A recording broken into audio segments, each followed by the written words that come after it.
There we go.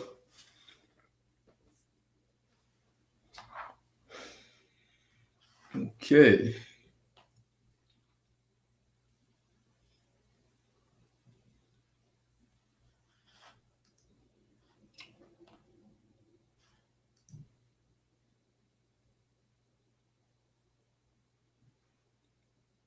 Hey, Colette, how are you? This is going, actually, you want to listen to this. I'm going to talk about, I made a post yesterday on Facebook. So I'm going to talk about why women don't know what to look for in a man. That's what I'm going to talk about. And I'm going to talk about what works. Women use height and money to measure a man because they don't know anything else. They don't know what other criteria to use.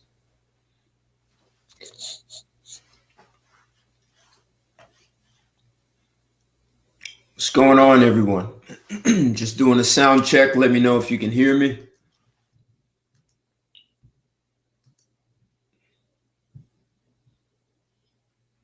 Hit the like when you come in.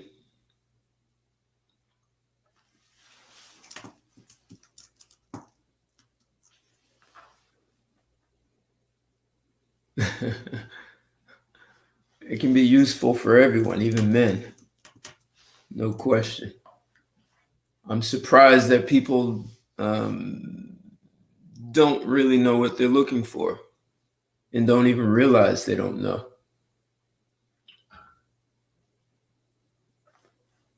And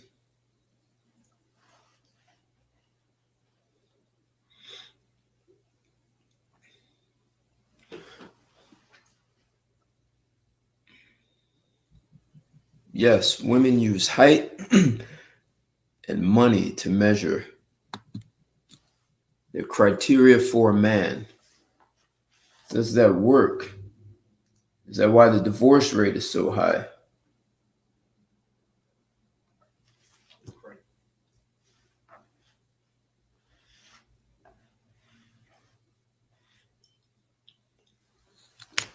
So, yeah, my voice.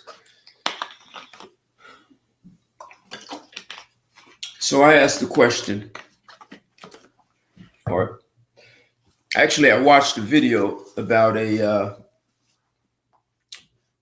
some guy did a video, and he talked about how women can be overweight and how many words you have to use. And I ended up in a conversation in my inbox. What's going on, PJ? Thanks for joining. Clear, you can hear me good.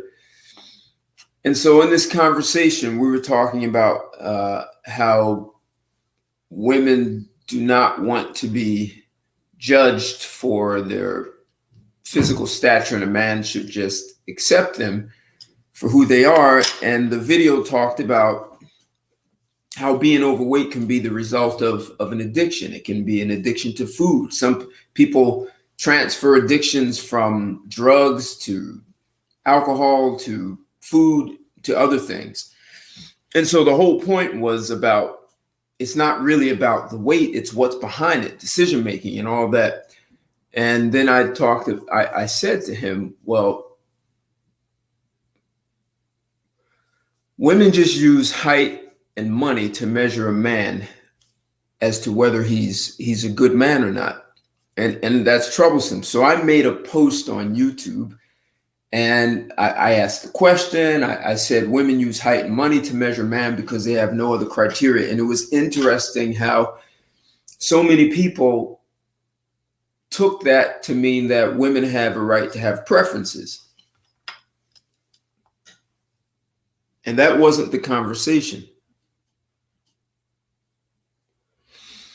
Yeah, see, that's exactly, PJ, right. So if all women are just measuring a man based on height and money, he's going to have so many options, and he could be a lousy guy, and most women will never know it because they only have one criteria.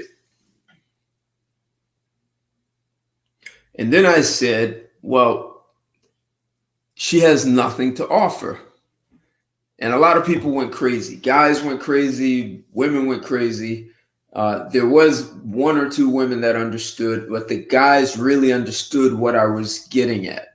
That the post was much deeper than that. So I would say the responses are really telling about people and their choices of a spouse, why the divorce rate is high. It says why there's so many mediocre marriages. It says why people are struggling to find a suitable mate. It also says something about comprehension, because my statement didn't say anything about preferences. Women use height and money to measure a man because they have no other criteria, and she has nothing to offer. Nothing about preferences. See, the statement is women use height and money as a criteria for a man because she has no idea what to look for in a man. So, you can, if a guy you meet a guy and he's 6'2", great, he met the height requirement. And he says, well, what do you want from a relationship? Well, a man who can pay the bills. Great, I make $250,000. I can pay the bills. Now what? Is the woman just going to marry the guy? What's going on, West Coast? You still in Cancun, or you back yet? So the guy is 6'2", he makes $250,000. He can pay the bills, provided he can manage money. He's not squandering it. But what does she look for in a man beyond that? And so in that post, several men understood it. Many didn't. It seemed like only one woman understood it, and I put it in several groups, and it seems like the guys got it and the women didn't. Is this why relationships are struggling so hard? And it also says something about the way people interpret things. So people would rather say their interpretation is correct of something, even when you correct them. And if I'm the author of it,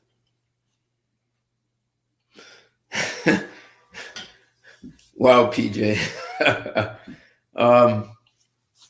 Yes, some people struggle. So, what does a woman look for in a man? He's tall and he can pay the bills. And I'm wondering if that's more is that the result of a lack of fathers in a home? So, but for me, oh, is it really? Network is bad. Breaking up. What do you mean? I'm breaking up? I'm not coming through clearly, PJ?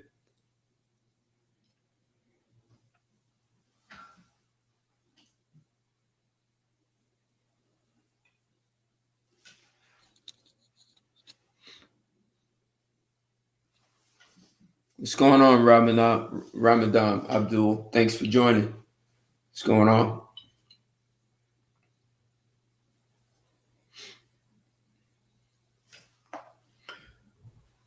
So what happened to the days where men and women met in high school? My parents were high school sweethearts. That's where they met. So it seems like in the past, women received a very different education about relationships. So do women now know what to look for? And some people say terms like character, right? So technically that's better than saying height and money or standards to assess a man. And you know what? Women do have the right to use that as standards. Except when women say there are no longer good men out there, why aren't they catching these good men in high school or college? That's what I'm wondering. So when you know what to look for in a man, why aren't you catching him in high school or college? And if you use height and money, how are you going to even recognize a good man when you meet him? And that creates a problem. And I think this is what a lot of guys are seeing. Women only see the guy at the finish line, sorry. And that's when she's going to say, oh, he's a great guy. He's ambitious. He's had lots of money. He's successful. At the finish line. My parents met in high school. That was normal before. You met in high school or you met in college. Or you lived in the same neighborhood and the guy goes off to college, the woman didn't, and he comes home and he marries the girl next door. Because they had already assessed one another.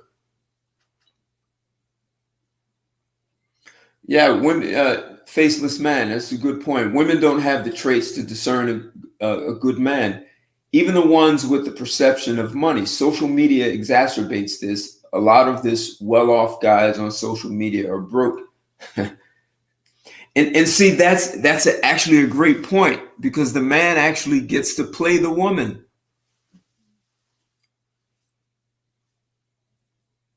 Interesting. Right, exactly. There are a lot of guys who are well off. I mean, there are guys who are millionaires who they have millions in cash, and they are frugal.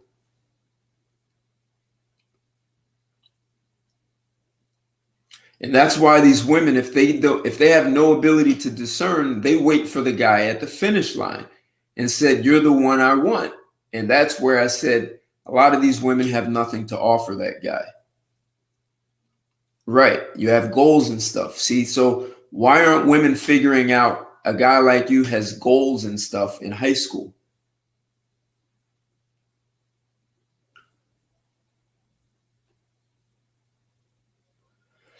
That's an interesting one, PJ, right? There's an image.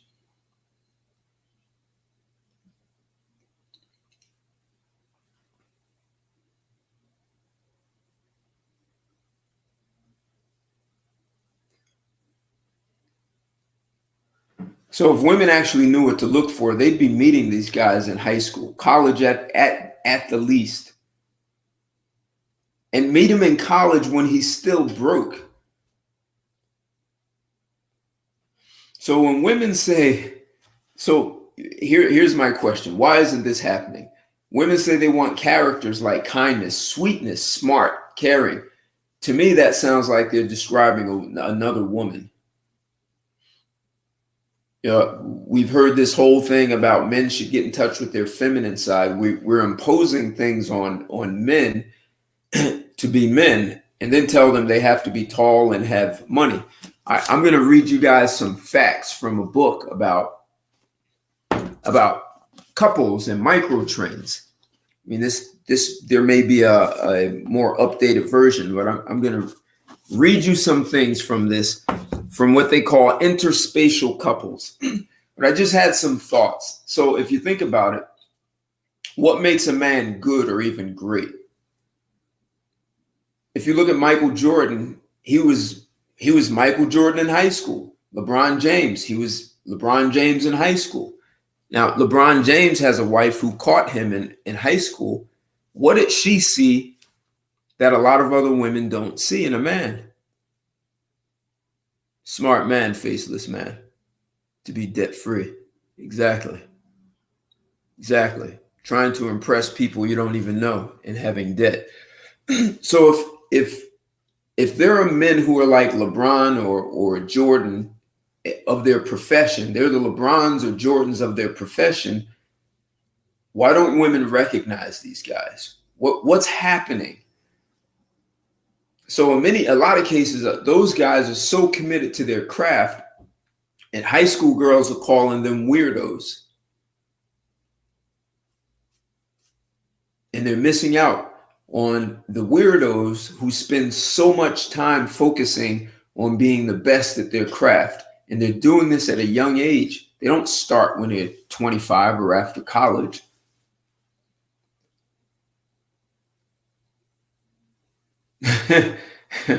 West Coast. Yeah, man. Shallow creatures can't handle deep conversations. That's a problem.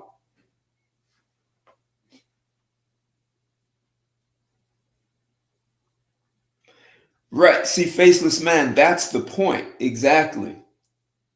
If you lost it all, you still who you are as the man inside. Exactly. And in high school, maybe the girls may have said, oh, that guy's a weirdo. So here's the unfortunate thing. If a man wants to get a lot of girls in high school, one of the things he can do is imitate a character from a movie or from a book. And because so many women are familiar with that character from the movie or book, like take 50 Shades of Grey, if the man imitates that character, women will find him attractive or appealing because they found the movie appealing or there were some fantasies around it.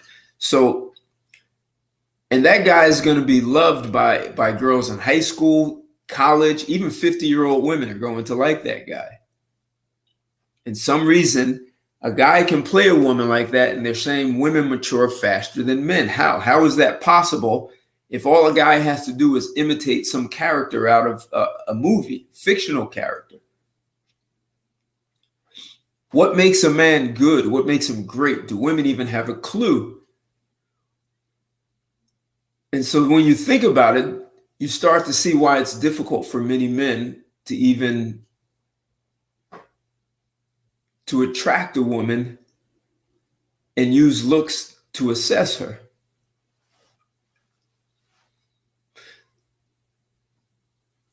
So I'm saying it's difficult for a woman to assess a man.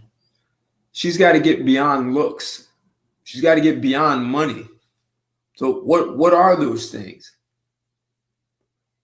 See, that's interesting, PJ. So women don't have their own standards, right? Some time ago, you guys heard me talk about a book written by John Keats, written in 1817, and by 1850s, it became popular. It was one of the early love novels written in the U.S.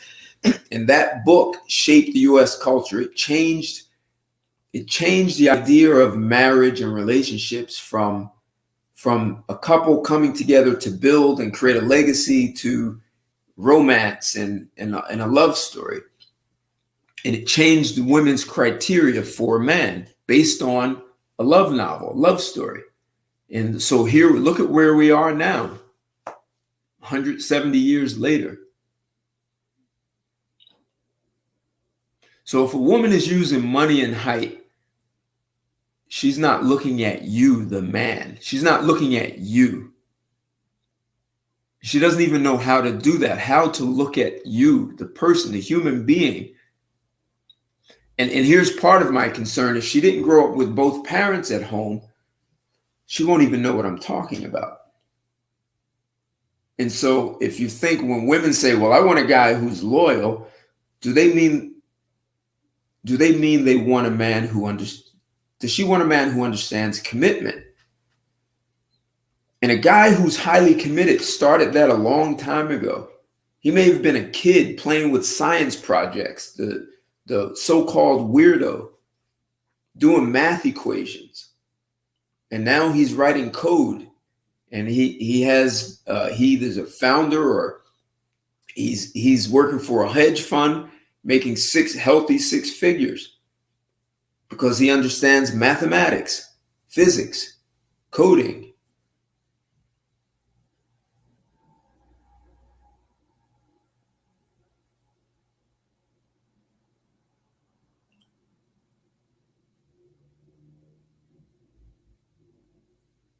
Okay, I see that. Fearless man, Esther Perel, Mating in Captivity. Interesting.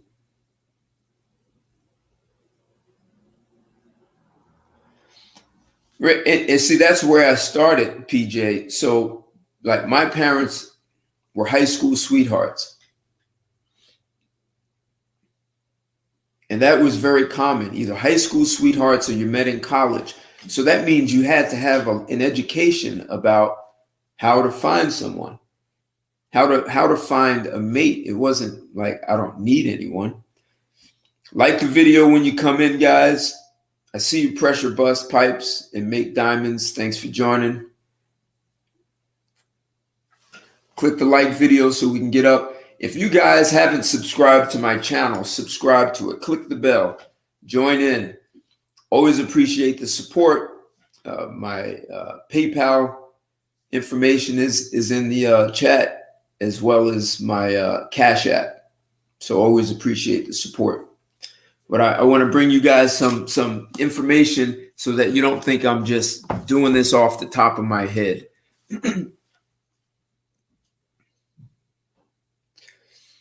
Yeah, I get that other women are a threat.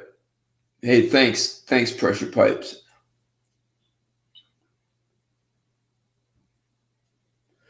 So part of what I'm getting at is if that guy they call the weirdo, and he's highly committed to his craft in high school, and that's the guy most women avoided.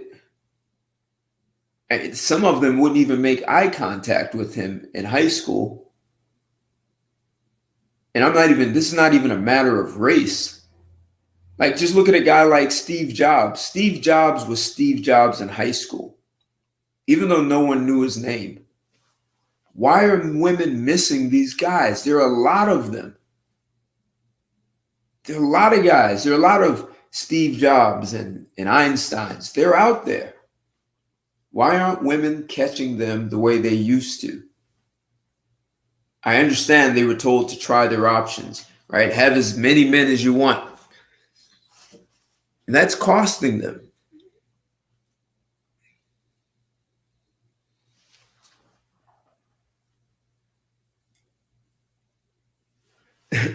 So here's the question. If these women don't know how to recognize these men before they get to the finish line, how are they going to know what these men need from a man? A relationship is two people coming together and sharing their life, right? Almost like your significant other is a spouse. So you've got some service. You're providing something to them, to one another. And if you have no idea what your customer wants, you're going to fail. Why did they miss you? Why did they miss me? Technically, that didn't happen to me. Now, maybe it'd be interesting, PJ. I don't know if LeBron's wife would have missed him. Maybe she picked up on that he had the heart of a champion. Maybe she picked up on his commitment.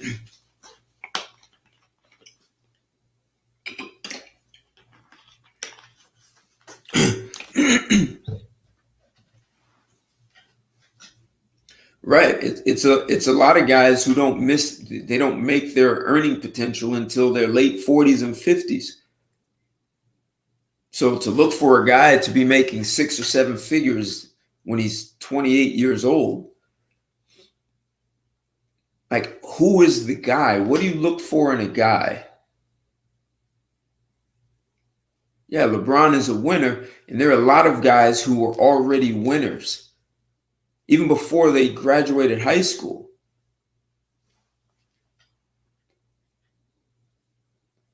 So even if women wait for him at the finish line, she's not going to even know what to do. And unfortunately, when she finds out that it's not a match, there's a divorce, she takes half. There are a lot of guys who really have a lot to offer and contribute to organizations, to society. Some of them are getting devastated by a divorce. That's a huge derailment.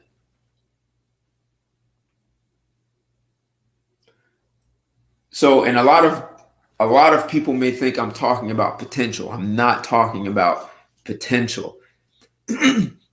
There is, if you can look and see what's in a guy. So if you're a coach for a sport team, you're picking guys who have something that will build a championship team if you're really good. If anyone ever saw this movie called Miracle, it's about the 1980 United States hockey team.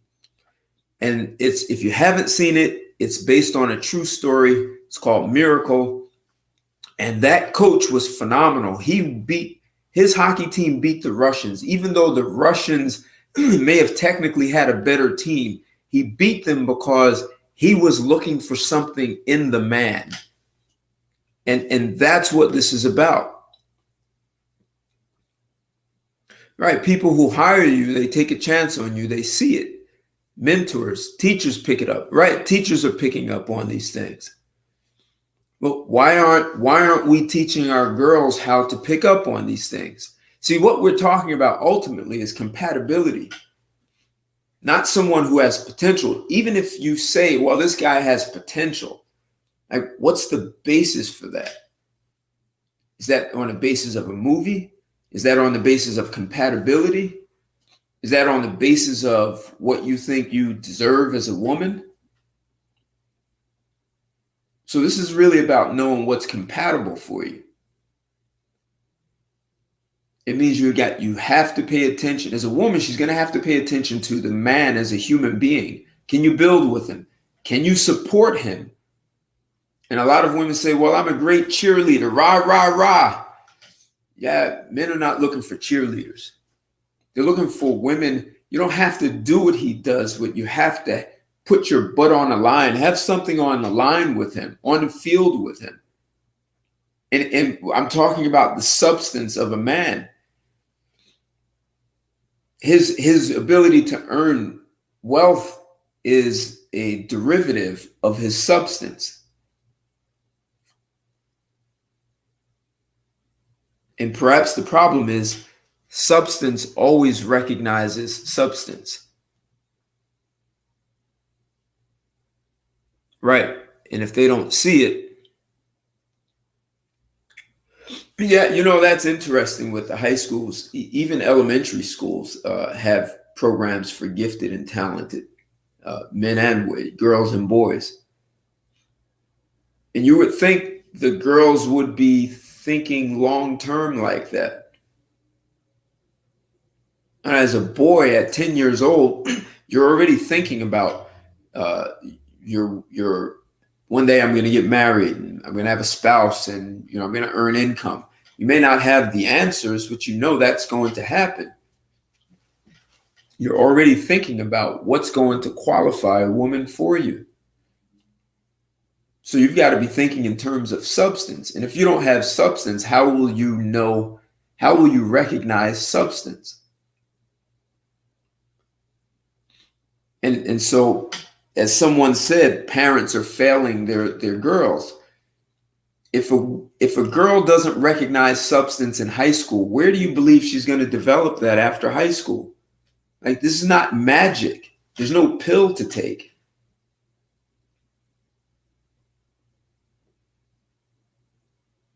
So how will she develop? That's a competency. If you don't have it in high school, how will you know who's in front of you? Even if you become an entrepreneur, I mean, this is important also. Like, who teaches people this? And if a woman grows up in a household without a father, she's really deficient on this. Your father can't necessarily tell you this. Girls learn it by interacting with their father and watching her mother interact with her father. So it is not a book about love language. The substance of a man is actually much deeper, especially if you're going to build a family and other things together, like a legacy that you leave behind for your children.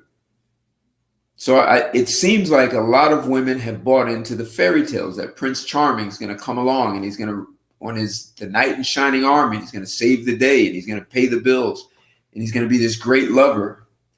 That's what's in the fairy tales. So because in the fairy tales, we never actually hear what the woman does with this guy. We only hear about what the guy has to be. He has to be tall, dark, and handsome. He has to have money, a prince, a king, all these things that men are responsible. And the woman could be Snow White, which she's lying dead in a coffin and he just kisses her. And she comes back to life. We're giving girls bad examples.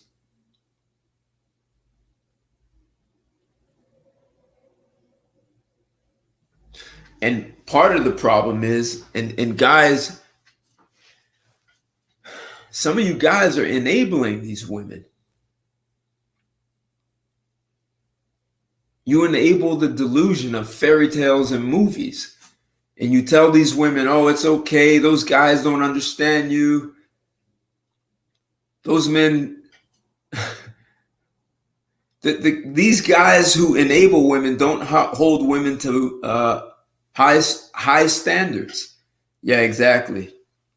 Oh, poetic sounds. Snow White laid dead in a coffin, and the prince comes and saves her. Cinderella, the abused stepsister who scrubs floors on her hands and knees, and a prince saves her. We never hear about what women do for these guys who are supposed to be so great. But you have guys who enable women and keep them. They don't help these women develop the ability to discern. They just tell these women, oh, don't worry. Those guys don't understand you. You're beautiful. You have an education. You have money. And the unfortunate part is, exactly, PJ. A lot of those women use those guys. They use the guys who are called simps. And the simp can't understand what's going on. They don't understand why they constantly get used. They basically screw up the whole dating ecosystem by catering to women instead of helping them develop so that they can attract a man who has high standards.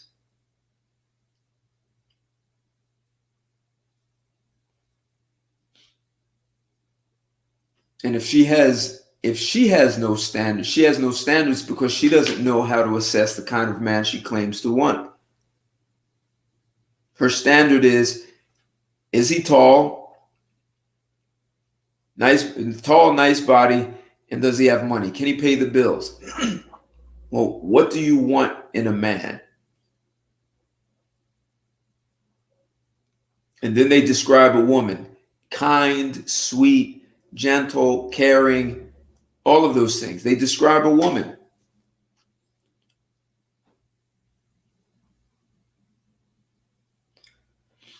But the interesting thing is, she doesn't know that she's looking at men as a reflection of herself, right? So she's attempting to assess men based on how she sees herself. So she's looking for a woman inside of a man.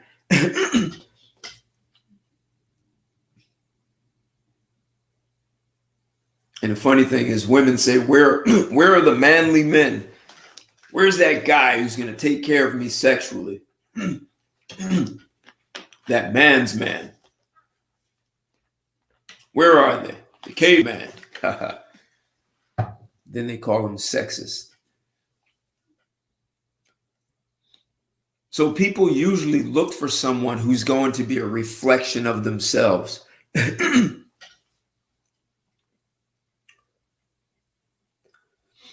Yeah, actually, I want to get into that too. Poetic sounds. So I'm saying if she can only use height and money as a criteria, it's because ultimately she's for sale and only has sex to offer. She has nothing else. She hasn't even invested in herself. I love hearing when women invest in themselves and develop themselves so they have a clearer perspective on themselves, so they actually know what they're looking for. They're looking for someone who's a reflection of themselves. It's a tough pill when you haven't developed yourself and you're looking for someone who's better than you and believing that that's going to actually work out. So if she only asks for money and physical stature, she's also hiding the fact that she has no clue what she's looking for in a man. She talks about personality and character. She cannot see that a lot of women don't see men who are committed. They pass up those guys. And a lot of times because those women are not committed themselves. Because a man who really is committed is not going to be a reflection of herself. So she'll say, oh, well, I didn't have chemistry. She'll meet a guy who really is committed and say, well, I didn't have chemistry with him. I wasn't feeling him. She's looking for a guy who's just going to make her feel good. Tell me nice things. Buy me nice things. That's why I need money. And I'm not saying a guy should be poor. I mean, I'm really getting at, what does it take to create a relationship?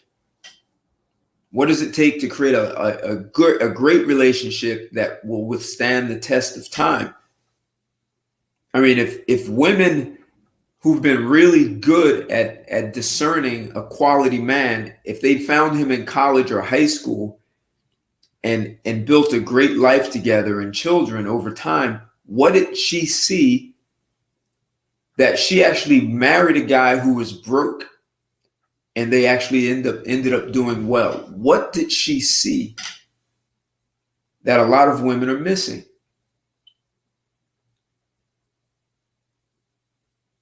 See, a lot of women are just looking for you to make them feel good. And that's the basis for a good relationship. And I'm not saying you should feel bad in a relationship, but if a guy presents himself as a character in a movie and you like that character, you're going to feel good just on that. He doesn't have to do anything. It could be his dress, his smile, his words, and you feel good because it triggers good feelings from a movie or from a fairy tale. He can say things like Prince Charming. So she uses feel-good moments to assess a man. And because she lacks relationship skills, she only depends on her feelings. And if he doesn't say and do things to make her feel good, she has no other way to determine if he's actually good for her. So she'll end up believing that a man who spends money, has resources, he's generous and kind. And she believes that that's enough to create a relationship. Yet she herself offers no resources, no kindness, no generosity. Yet she expects to receive it. A lot of women have now looked at relationships as transactions. And her only... And here's the unfortunate part. The only education a lot of women are getting is the education they received from school. And I'd say this is a tragedy. This is one of the tragedies from taking mothers out of the home. See, mothers played a huge role in educating their children beyond school. Now children are getting their education from TV, from the teachers, from books, fairy tales, friends. Now you have the internet. But they're not actually being educated on how to conduct themselves, how to assess good friends, a good mate. They're getting none of that education, as though it's not important. And it seems, when you look at the divorce rate, clearly it's important.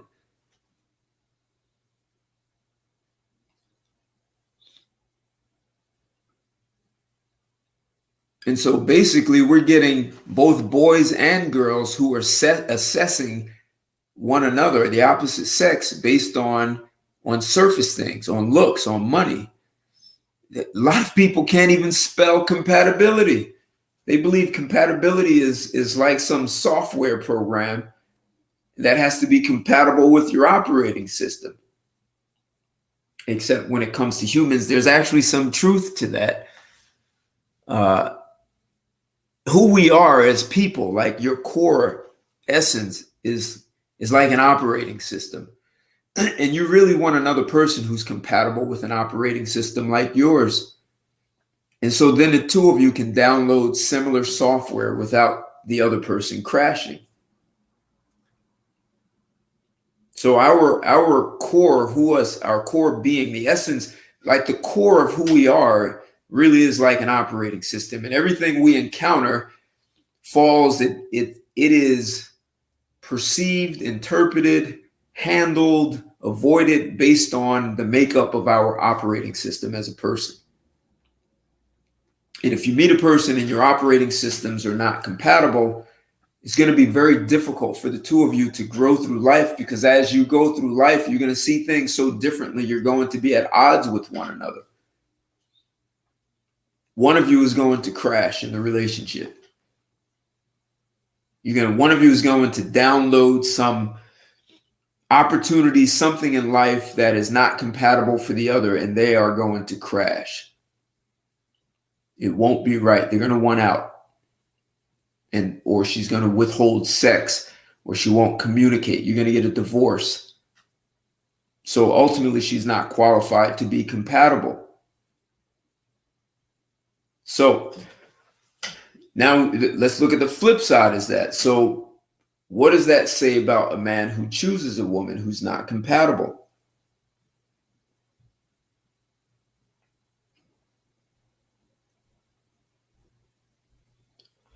Hey, PJ, that's a good one. Right. Fathers treating their daughters, their girls, like humans as opposed to queens. That means helping girls understand there are consequences. And poetic sounds, I want to talk about what you said about some men don't care. So men who are choosing these women who have poor discernment, what are you guys thinking?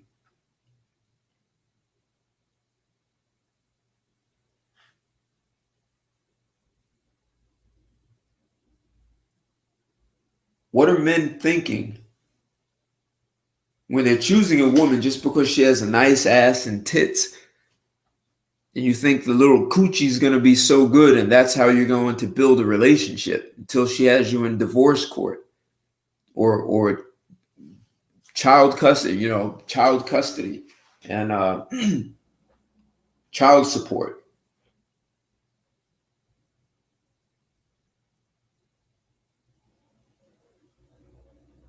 What are men thinking? See, this absolutely applies to everyone. It's for sure. But why are men choosing these women who are incompatible? I'm wondering, why don't men? So a lot of problems men have could have been avoided. Chaos for you. Thanks for joining. Yeah, that's what they tell us our little head is thinking.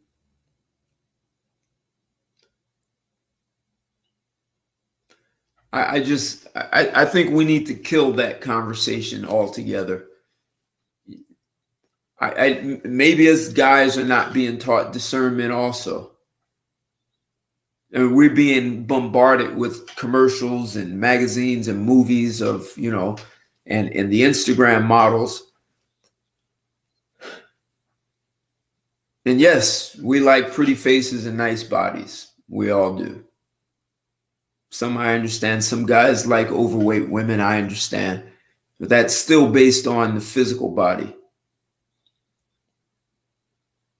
So why aren't guys checking women before you marry them? I mean, checking them. Behavior that's inappropriate. Things that you find unacceptable. They don't change after you marry her. You know whether you're compatible with a woman. I mean, she may be great eye candy to have on your arm. That's great. Some of you guys are choosing the wrong woman if you choose her based on looks. Divorce is devastating. At least it can be. So check her. Because if you try to check her after marriage, that's too late. You, as a man, you need to understand what kind of woman she is. A kind. If she's kind, that's nice, but really, how does she resolve conflict? That's when you're really going to find out who she is. What is her decision-making process? Like, understand that. What's behind her thoughts? Do you learn about her decision-making process? How does she interpret the things you say or what others say? Does she poorly interpret what's being communicated to her?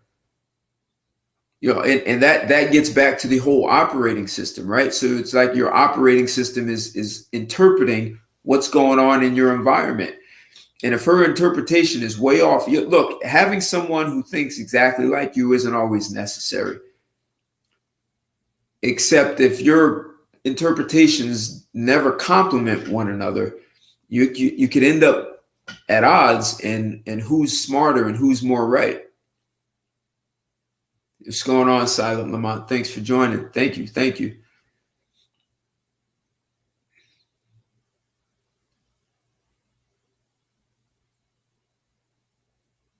So if this is a woman who misinterprets what you're saying and tries to be right most of the time, why do you think she's going to be wife material?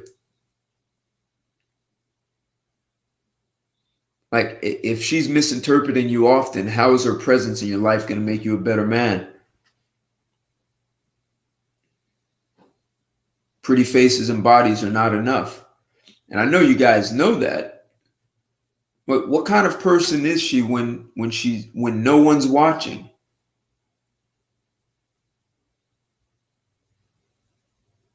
You know, does she always have to have her way? Can she see beyond her nose? Is she a woman who cuts off her nose to spite her face? Too many women want to be right. They don't. And a person who always has to be right usually doesn't learn much. So if you're a successful guy, why would you want to be with someone who doesn't learn? And does she intentionally learn? Can she apply what she learned? Can she support ambition? Does she have any ambition? And you know, I don't know if a lot of people ask women, what does she want in life? Who does she want to be when she grows up? So I've done a lot of business with former CEOs of Fortune 500s, and these guys are usually in their early 70s, late 60s, early to mid 70s. And I ask guys, former CEOs of Fortune 500s, I mean, these are accomplished men. And I ask them, who do they want to be when they grow up? Why not ask a woman who she wants to be when she grows up? I understand some people get offended by it, but if a 73-year-old guy can answer that question, and he's been the former CEO and did a great job, tell me why a woman cannot answer that. So when you want to have important conversations with a woman, does she hide? So what is she hiding? Can you have intimate conversations?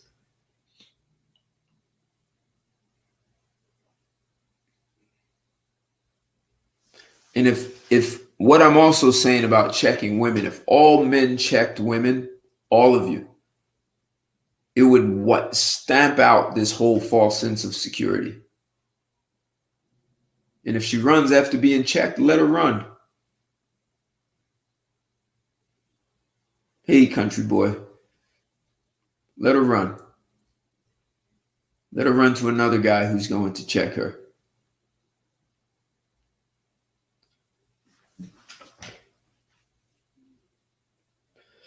So part of what I'm saying is, if a woman doesn't know what to look for in a man, if all she has is his looks and his money, she's never going to know what that man is looking for. She's looking for surface, shallow. And so what she's going to offer surface and shallow is in kind, her looks, her education. And I'm not knocking education, not at all. I mean, it can be much better than someone who doesn't. But the real point is, if she doesn't have discernment for what to look for in a man, not what's out a man, like his job and his money and his physical stature, that's external. If she doesn't know what to look for inside, she's never going to know how to develop herself into someone who's compatible for the man inside. She'll only be compatible for the guy on the outside, for the shallow. And that ends up being a dead end for both people. So this is why women our education system isn't teaching this stuff. And you shouldn't expect them to. This is at home. We took mothers out of the home. So mothers are not teaching their daughters at all. and people are growing up without two parents. So not even guys know how to be and what to think about if they grow up without a father in the home, but girls surely don't. And as a man, if you're being firm and you put your foot down, she has no idea what that looks like. All she's been told is the feminist said, you're trying to control and dominate and run my life, and I must fight you. That's what the feminist told her. You're going to force me to change my last name. You want to force me into the bedroom and the kitchen and nothing else. And I'm going to be a slave. And all of this is a lie. Thanks, country boy. Right. Exactly. The WAP. Well, see, Chaos, for you, I'm wondering if men, that's why I just said, what are guys looking for? Why are you marrying? Why are you being in relationships with these women who have no idea what to look for in a guy? Why are they being given the privilege of wife? Right. And PJ, she only looks for height because she can only offer an equal exchange with her body. Exactly. It becomes a transaction. So good relationships will only thrive amongst the upper class and aristocrats. So I read this book years ago. It's called Micro Trends by Mark Penn. And I'll assume that they've upgraded. There's been a more recent edition. This one is 2007. So in the book, he talks about interspatial couples. And interspatial couples he's talking about where the woman is taller than the man.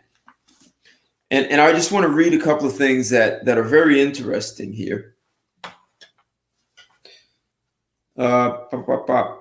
He says, short guys who for centuries have been pitied by men and patronized by women are getting a few more chances in life. Because while it used to be unthinkable for a woman to step out with a man who was noticeably shorter, now such pains are increasingly popular. Interspatial relationships are in. It said, when it comes to dating, height doesn't matter. Well, for an increasing number of couples, it does not. In the summer of 2008, he conducted a poll of people who were either married or in committed relationships and asked their heights and those of their partners. And it turns out just over 5% of coupled Americans are in relationships where the woman is taller than the man. And the trend is growing. As you can see by age cohorts, 35% of such interspatial are age 35 compared to only 5% who are age 65. So it's happening more often. In the old days, it didn't. So people who are 65, the numbers were very low, but people at 35, and this is 2007. So what used to be mortifying is now, well, magnificent. And he talks about interspatial couples like Tom Cruise and Mick Jagger. And so demographically speaking, interspatial couples tend to be very well educated. Nearly 2/3 of them have at least a college degree, and they tend to come from high-income families. 46% earn at least $75,000 a year. So either confident, affluent people feel freer to choose unorthodox mates, or interspatial couples know something about success in life that the rest of us don't.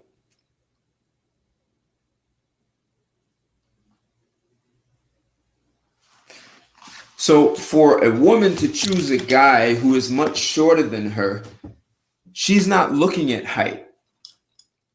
She's looking for the man inside. She's looking for who he is. And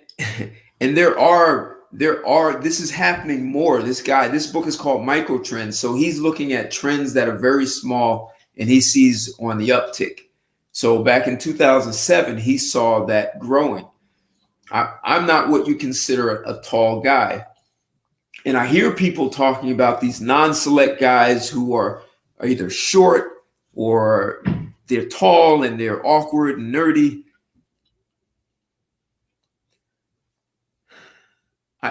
Guys have to rethink how they see themselves and how they present themselves in the world.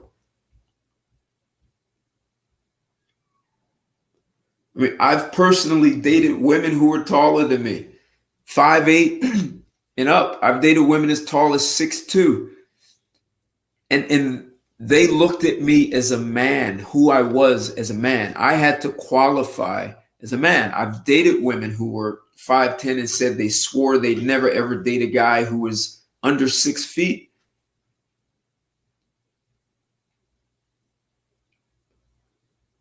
When women do that, and according to what he's saying, these interspatial couples actually are doing the opposite of women who only look at height and money.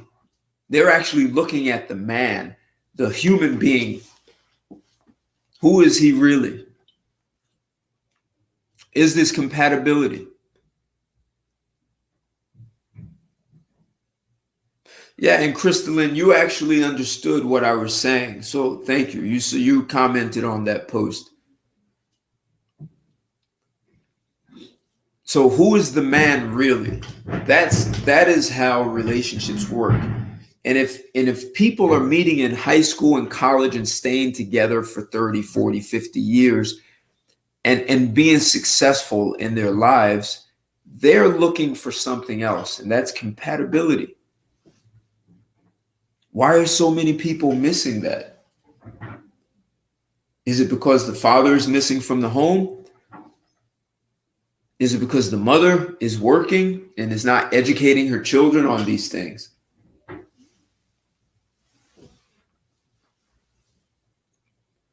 Yeah, I understand.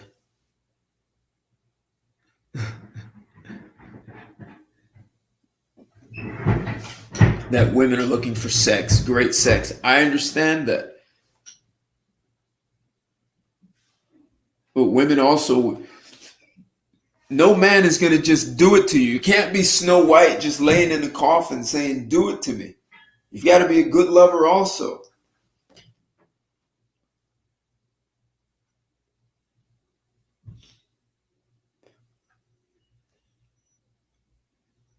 Being yourself has value. Yeah. So these were some thoughts. And just what it comes down to is, and I know some women were offended by it, but I think a lot of women and even men misinterpreted what I was saying. The original post read like, women use height and money as a criteria for a man because she has no idea what to look for in men, what to look for in the man, and she has nothing to offer. That was the original post. And if a woman has no idea what to look for, she'll never have a clue on how to develop herself into a woman who's compatible with that kind of man she wants. And as someone said, if she's only looking for him to be physically tall, then she's going to match that. And she's going to do an exchange of my nice body for your nice body, and we have a relationship. As long as you tell me things to make me feel good, we're going. We're going to get married. But what does it take? What does it take for a man to make a relationship work? What does it take for a woman to make a relationship work with that man? So it takes two to make it work. Call it help meet, whatever you want to call it. Both people contribute to the success and failure of a relationship. And if you don't know what these high quality men, these men who you think are great men, if you have no idea what they are looking for, and you just go along and tell him what he wants to hear, well, he's probably in trouble. And for the guy who falls for that, then why are you falling for that? Why aren't you checking women? Why aren't you asking the questions? Why aren't you finding out who she really is? And then watching to see if her actions support what she says. Watch what happens when things don't go her way. And is she really being the woman that she claimed to be? Yes, I think it's more important for women to have strong relationship skills, and a lot of women are missing out on developing relationship skills by going out and trying their options. And trying your options for a woman is just the biochemistry of a woman doesn't support promiscuity. It hurts the woman every time. It creates emotional instability, and then you're no longer qualified for a high quality man. Successful men are not looking for women who are going to be emotionally unstable and then raise children with that. The chances of rage and poor decision making, psychologists are seeing this. So as men, you have a huge responsibility to make sure, if you're looking for a woman to marry and raise a family, that she doesn't raise your children to be at a disadvantage in life because she didn't educate them. Yeah. So PJ, right. You just tell a woman a lot of nice things, sweet words, and she's so pretty and she's so smart, and you do what the simps do and you buy her affection. She's going to feel good and she's going to believe that's compatibility and never actually looked for the guy. That's why I use this book to show that there are couples who are getting way beyond the physical and their heights don't match except who they are. And I use the example of an operating system. They have compatible operating systems, even though the woman is much taller.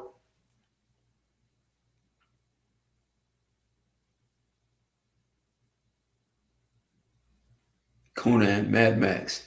Yeah, we may be heading that way, country boy, to Conan and Mad Max. And that's when women would really need protection from men.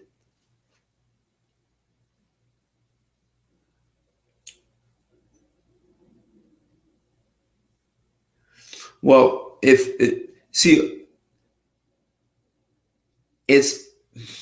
a woman is 100% responsible for her womb.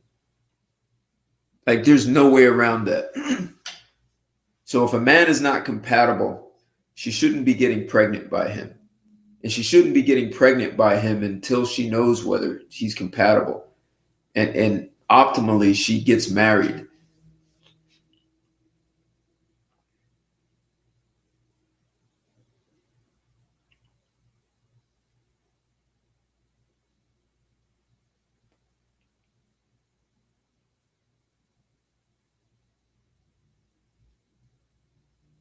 Yeah, faceless man. Yeah, that is a problem. Looking for a guy their friends will approve of. I mean, that's still definitely a shallow mindset. That's a formula for failure. And that's what I talk about, poor decision making. And Crystalline, that's what I was saying in the beginning. If you take the father out of the home, or he's not a good example of a father, right? If you take them out of the home, you don't even have an example for a man. You won't even know what to look for. You're going to depend on the movies and the books and what they tell you in school, what your friends tell you. Or as faceless man, you're going to look for a man who's impressive to your friends. And that's the whole, he looks good on paper.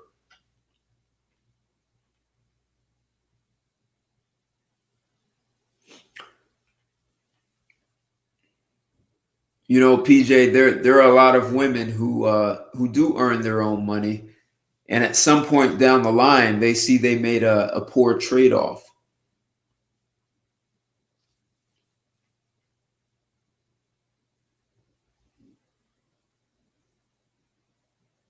No one's saying both are not important. I'm saying if you take the father out of the home, women have no ability, they have no way of understanding how to assess a man except images they saw in movies. And that's we're seeing that problem right now. And it's a huge problem.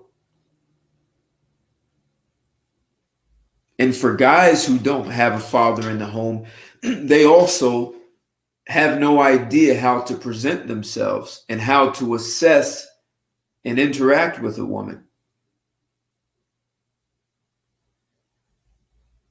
Right now, we have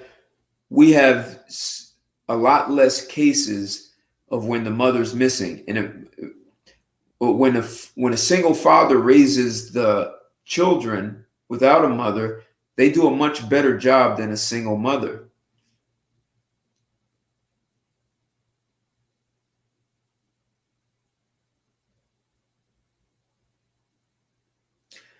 Well, PJ, that's a man's job of choosing a woman who is going to properly educate his children so they have the greatest chance in life.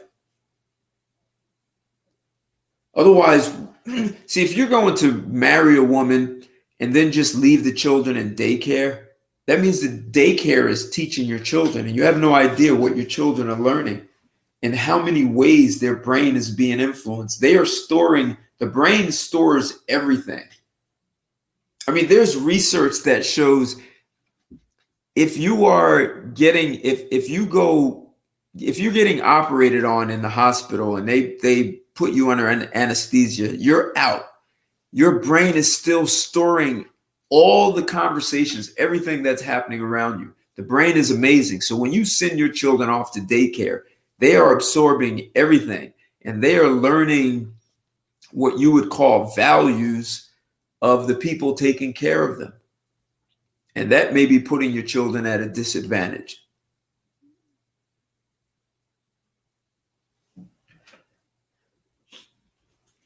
So if mothers are not educating their children, this is a huge job for mothers. It's not just about changing diapers and cleaning the house. And someone said earlier that the affluent will be the ones who remain married. And that's kind of what's happening in our society here.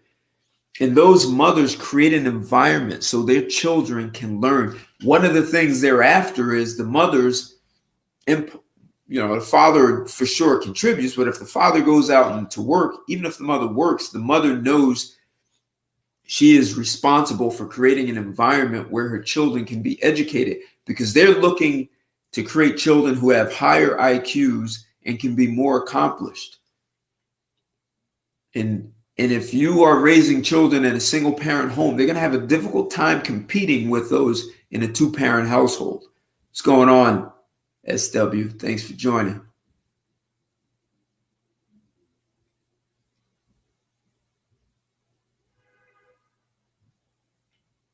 Yeah, you missed a lot, SW. We're just talking about how women use height and money as a criteria for a man because she has no idea what to look for in a man. Who is the man?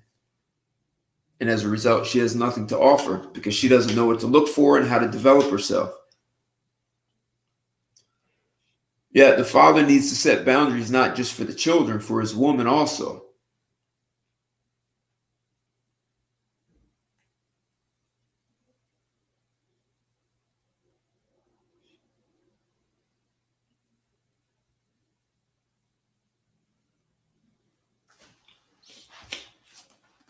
So according to this book and this guy's research and what they call interspatial skills, and talking about how taller women with shorter guys, how their relationships are working is because they're looking for a compatibility.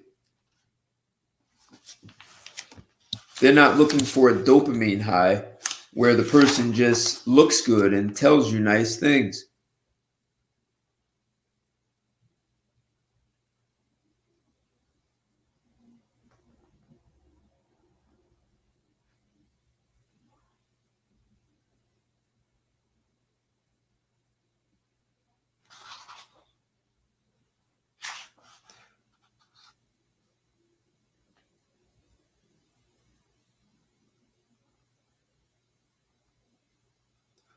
And people who are so, and think about that. Think about a woman who's taller than her significant other.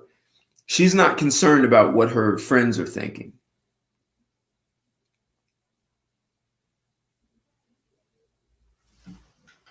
That's a woman who's making decisions with her own mind. Yeah, Lagat is right. Father can't teach everything.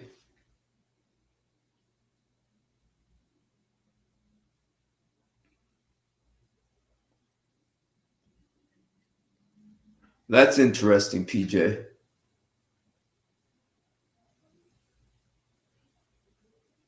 So if a guy is busy working, he shouldn't have children. I don't. Why is that? I don't get that.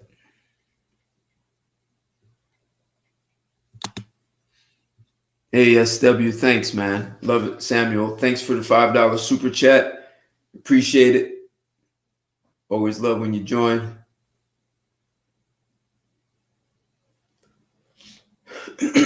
See, that's chaos view, right? So when a guy is choosing a woman, if she's going to be a primary educator, and there is a lot of talk that say that a couple should really consider homeschooling.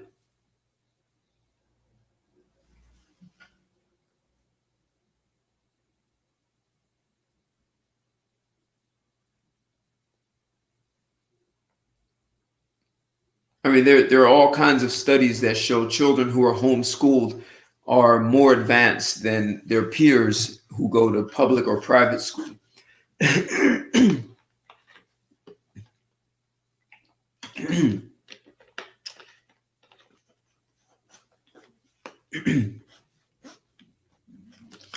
Yeah, the goddess. If the guy is bringing the resources, if his wife is educating the children, she's going to need resources for that. He's like the CEO, and she's running a division of the company, and that division has children. And every division head needs resources, and he goes to the CEO to say, "I need resources."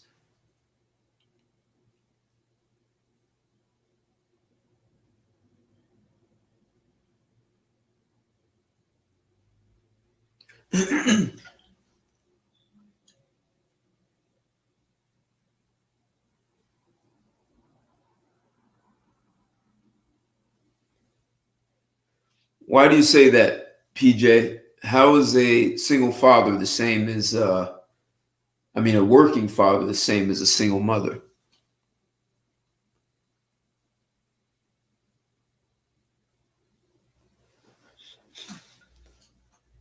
Alfred6, thanks for joining.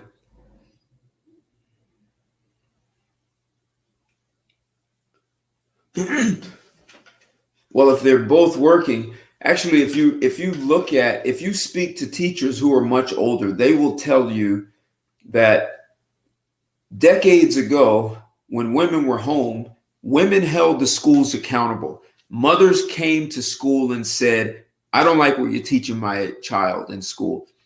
My child needs to learn more. They held the schools accountable. Mothers said certain things were unacceptable. These are the things we want. These are the things that are important." And once you started taking women out of the home and putting them at work, they were no longer holding the schools accountable. And now the schools just do whatever they want. You don't have the numbers of mothers holding schools accountable because the mothers are too busy. And that's a problem. So the children are just out there in school learning whatever's put in front of them. And no one is really checking. The mothers are too busy. See, if you change one thing in an ecosystem, you look at a country as an ecosystem, you change one thing, that can alter everything. That can alter so many other things. And no one ever saw it coming. Right, Faceless Man? Exactly. Those PTA meetings, those mothers were on top of it. Listen, I went to private school and got in trouble. Man, my mother was a stay-at-home, and I got in trouble because she was in contact with my teachers a lot.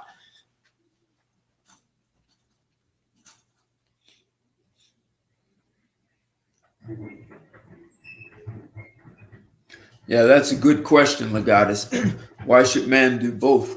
Like, for sure, the father is teaching his children something, for sure. He's not just ignoring them. Fathers are involved in their children's lives. They create discipline and structure.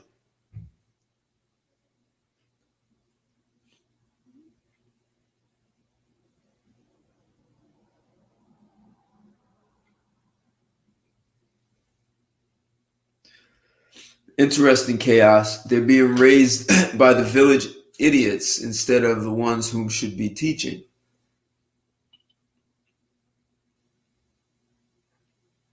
I mean, a lot of kids are being raised by minimum wage workers in a daycare center.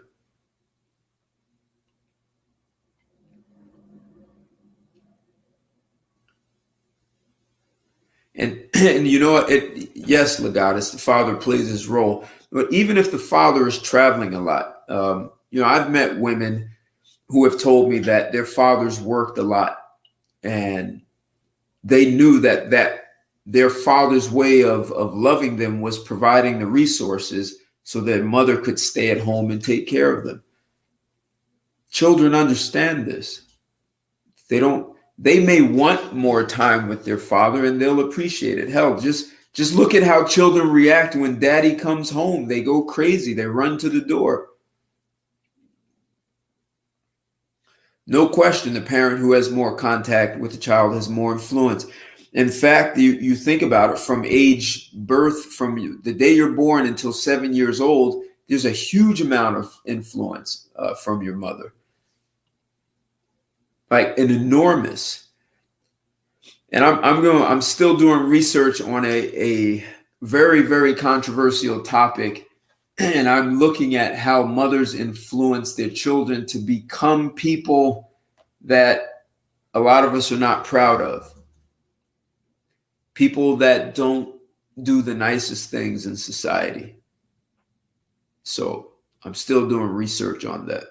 There's not a lot out there, but I'm pulling it together so I can have some accuracy.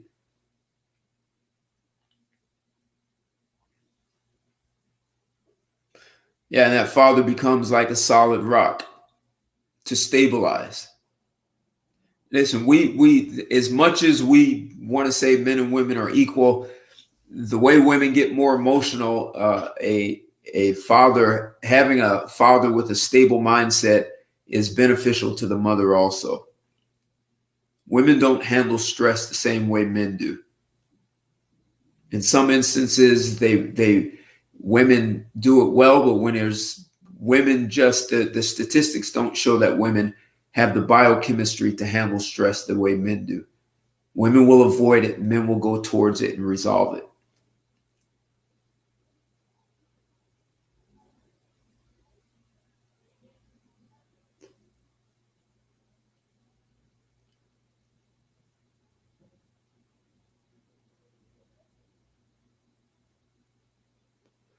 Interesting.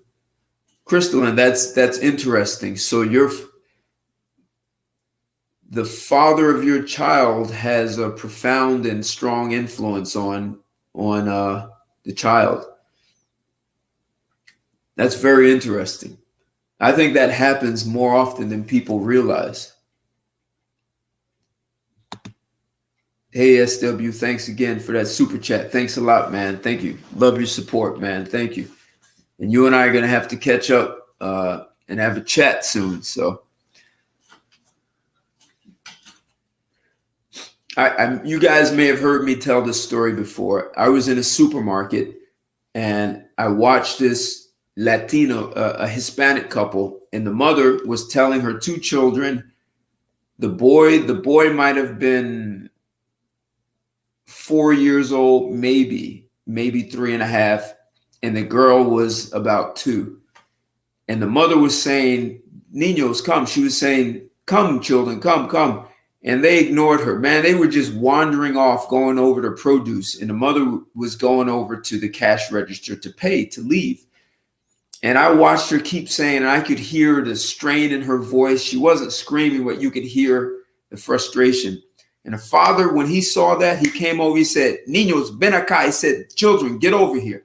Those kids stopped immediately, turned around, and went to the father's voice and got in line.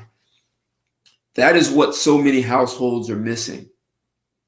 And that takes the pressure off of women.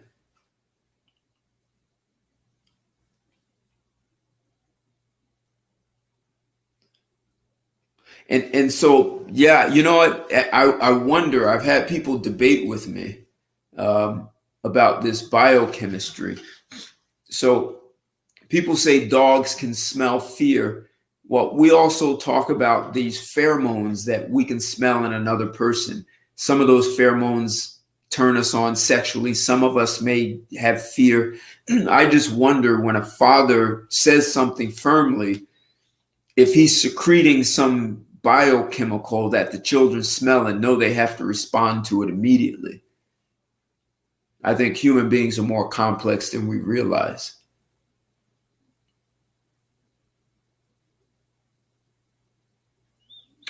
Interesting, Crystal. Even as an adult, your father can command your attention faster.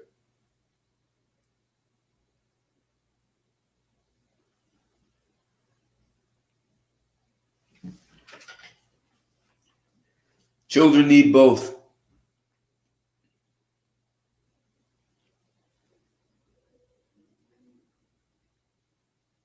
So for the ladies who are simply looking for a guy who's just based on height and money, you may be selling him a bad deal. And for the guys who can't see they're being sold a what is called a bill of goods, a lie, a fantasy, guys are going to have to, my suggestion is really invest in your own personal development, because the more you invest in your development, the easier it is for discernment. And then sometimes it might be a woman who's workable, except if you don't have, as a man, conflict resolution skills and a strong ability to check that woman, and in the face of her getting upset and saying, "You can't check me, you can't talk to me," you're going to have the ability and effective communication skills to keep her ass in a line. I'm not talking about abusing and hitting. And I know some women respect and prefer a guy who will, go to the extreme. It's the last thing you want to have to do, except a man and your physical presence does. And maybe that's what women are looking for. Women who know they are out of control are looking for a man that's going to provide some level of intimidation to her physically.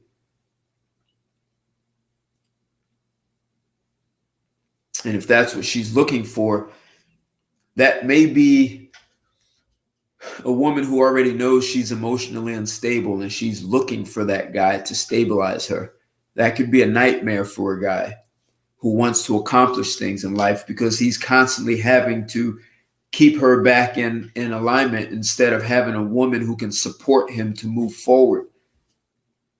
So guys, you've got to look at a woman. Is she a distraction or is she an asset? If she's a distraction, she's a liability. She's taking away, she's sucking life and money and time out of you. If she's an asset, you guys heard me say this before, she's working for you. She's building a network. She's brainstorming with you. She's taking things off your hand. She's not complaining that you don't get up and do 2 o'clock feedings. She's not complaining that you don't take children to the doctor's office.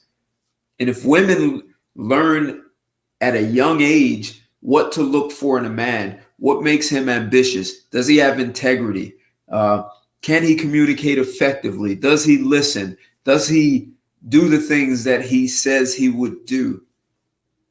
What is his decision-making process? How does he see the world?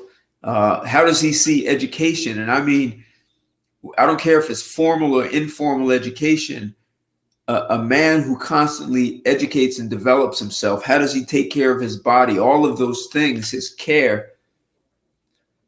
If a woman cannot see that man inside who has the capacity to do and think all those things, she's missing the man for just to do a transaction. And the guy, you know, marriage as a transaction isn't worth it. I mean, you've got to have a hell of a prenuptial agreement.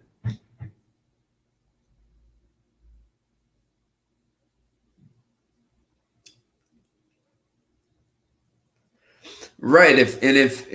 Right. You know, one of the things that your children get by in a two-parent household is cooperation. Like, you can't just tell someone to cooperate. This is a huge problem in corporations, where getting people to cooperate, getting different departments to cooperate, co-work colleagues, corporate politics, sabotaging one another. If people learn cooperation right at home, you can't expect them to become adults and then all of a sudden start to cooperate.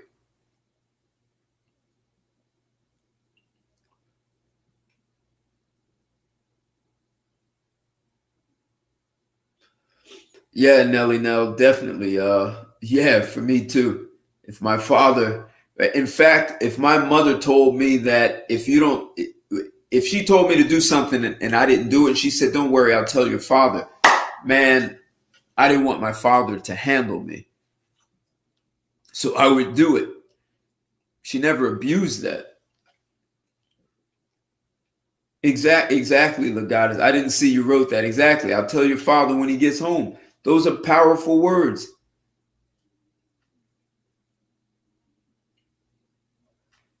Exactly.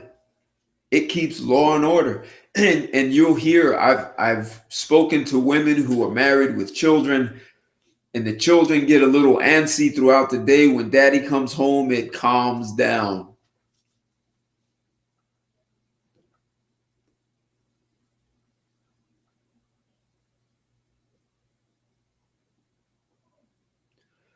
Hey, PJ, no question you want to create that environment. And at the same time, you have to remember, children know nothing. They know nothing except for what you give them, right? By example, by in school. You have to teach and guide children and not assume they just already know things. Children ask a lot of questions. Children need to be guided on proper decision making, how to assess, just how to assess friends and family. And just telling children don't speak to strangers, and telling girls don't get pregnant, you better not get pregnant. Like, actually educating them, educating your children. I mean, when it comes to social skills, I didn't get that from school. I learned my social skills from my parents, and my parents had great social skills.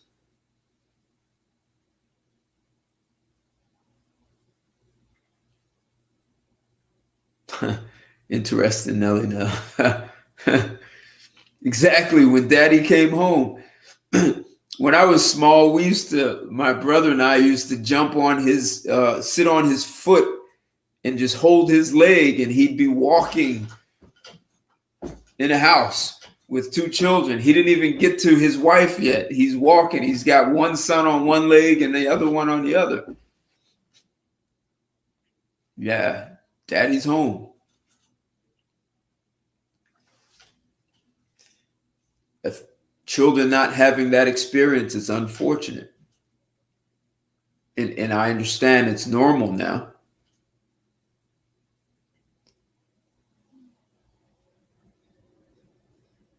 Exactly, SW. Right. And there are a lot of mothers who dress their little girls in a provocative way when she's 7 years old. Tight, sexy clothing. I mean, I watched a well-educated woman with her niece, who was maybe 18 months old, telling her little niece that you have a nice butt. Tell everybody you have a nice butt. I mean, what kind of nonsense is that to teach a child? And then, so basically she was teaching this little girl, this little child, how to objectify herself. And then when men objectify women, we're supposed to be wrong. Yet that's what women are presenting to us, because they don't know what else to offer. And if a woman doesn't know what to offer, the only thing she can look for is height and money in a man. She's going to do a trade, a transaction for nice body for nice body, and she's going to do a transaction for money, for sex.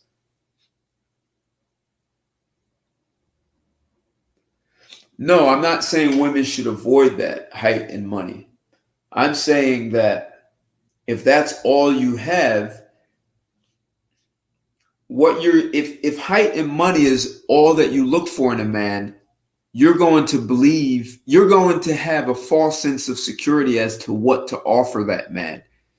So you may have no idea what kind of man it took for him to be successful, and you'll have no way of attracting and retaining that relationship with him. Even if he's a trust fund baby and comes from a wealthy family and he just has money. What does it take to be in a mutually beneficial relationship between a man and woman? So who is that man? Like, at what point do women believe they have some responsibility of taking care of a human being, a man? And I don't mean like a mother, but is there any care whatsoever about the well-being of the man? Or is he just seen as an ATM machine?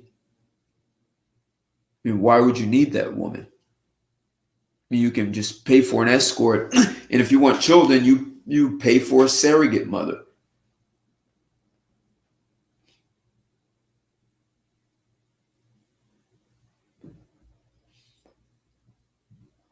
So here's the deal. Most of what we call sexual attraction is what our environment taught sexual attraction is. So it could be based on family. A lot of men marry their mother and women marry their father.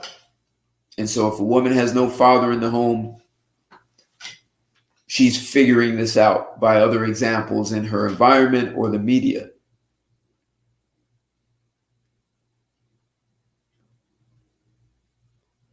So sexual attraction. So if you look at it from a I'm going to say, PJ, scientific way, right? So there are certain triggers. There are things that trigger your brain that secrete some kind of feel-good chemical, right? So if you believe a man should behave a certain way and you meet a guy behaving that way, that's going to trigger a kind of a yes signal. Like, I like this guy. He's doing the things that I think a man should do. That doesn't mean the guy is good for you. It just means that your environment, whether it's your father, your grandfather, the movies, a book, your first boyfriend, you have a template in your mind. And when you encounter a man who fits that template, even part of it, you're going to have these feel-good chemicals and want to have sex with them. There takes absolutely no intelligence to do that. No discernment. It just feels good. And a man who's a player, well, even a woman who's a player, can exploit those things. And there doesn't have to be any compatibility whatsoever. Zero.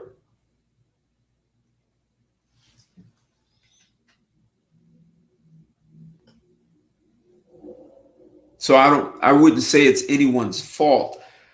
I would say we're not educated well enough about ourselves, and we have a very false sense of what's in our best interest. We're taught all this immediate gratification and what do your emotions say, as opposed to really knowing yourself. That's why personal development, right? The better you know yourself, the easier it is for you to know who's compatible with you.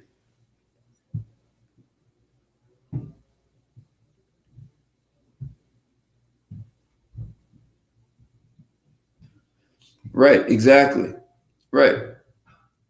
So, right. So, and that's an example, right? So, a man could be lousy, except he drives the right car, and a woman gets certain neurochemical secretions and it feels good and she wants more. And then all he has to do is say the right things or say very little. Legatus, I've talked about arranged marriages. Yeah. A father's going to cut right through all that BS for his daughter and find out who is that man, and does that man have compatible values with my daughter? Will he care for? Will he take care of? And the same thing if your mother and aunts and grandmothers, if they're looking at a woman for you, they're going to look at they're going to strip away all the BS, all the nice body that's going to be irrelevant.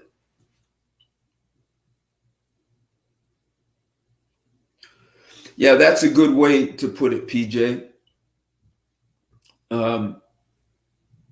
Feelings and logic, right? So we all have good feelings. People believe that because they have a good feeling, that's like a representative of who they are. I feel good, therefore this is reality. That's like saying you are your hand, right? So I have a hand,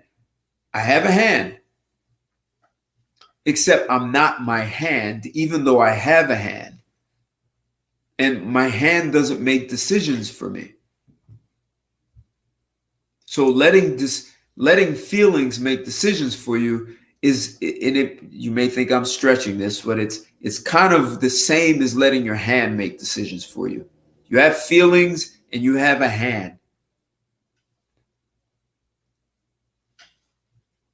Who you are and what you want out of life and who's compatible for you is way more important than what your hand thinks is right or what your feelings think is right. And so when I speak of personal development, it's so that you don't conflate and muddy the waters and think all these things, that your feelings are the most important thing. I mean, technically we're educated and said, well, go with your feelings.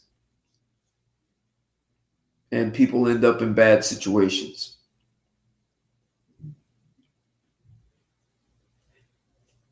And there are lots of guys who can just tell women nice things. And if a woman meets one nice guy after another, she goes through 10 guys and now she's kind of screwed up, unfortunately.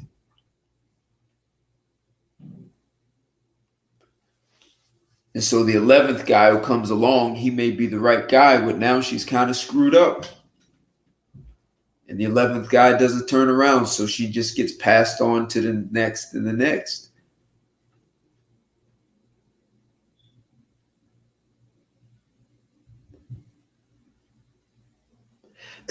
But see, Crystalline, the upper class is set up that way because they do it.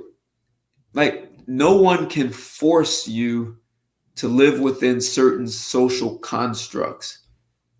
So that's why when I took from this book and I talked about tall women dating guys who are much shorter, noticeably shorter than them, they're stepping outside the bounds of normal social constructs and making decisions based on what's best for them.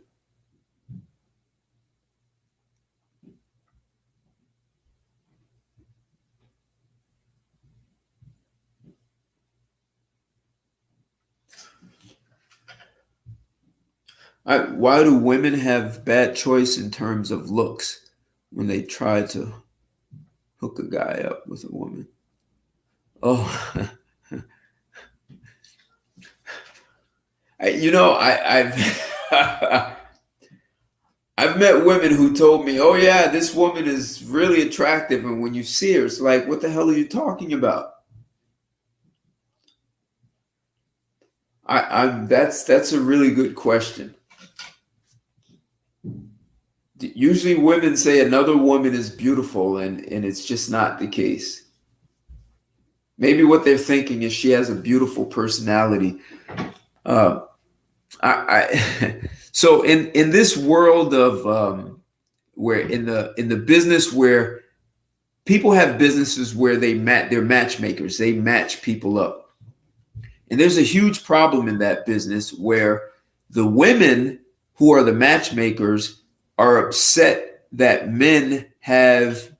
And if you're a man paying a matchmaker, that means you have plenty of money to do that, because it can be expensive. So those men are saying, I make enough money to choose the kind of woman I want. And the female matchmakers are attempting to get the men to pull their standards down, because they feel that men should just accept a woman as she is, as opposed to wanting more.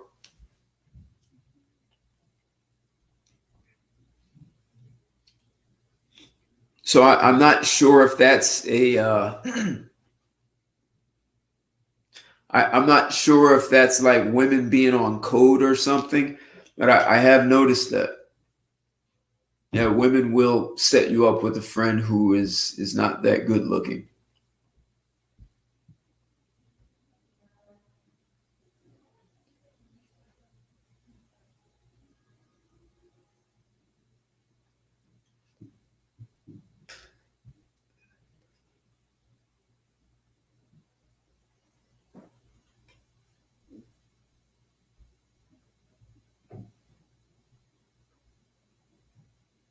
Yeah, SW. Let the father. That's his job.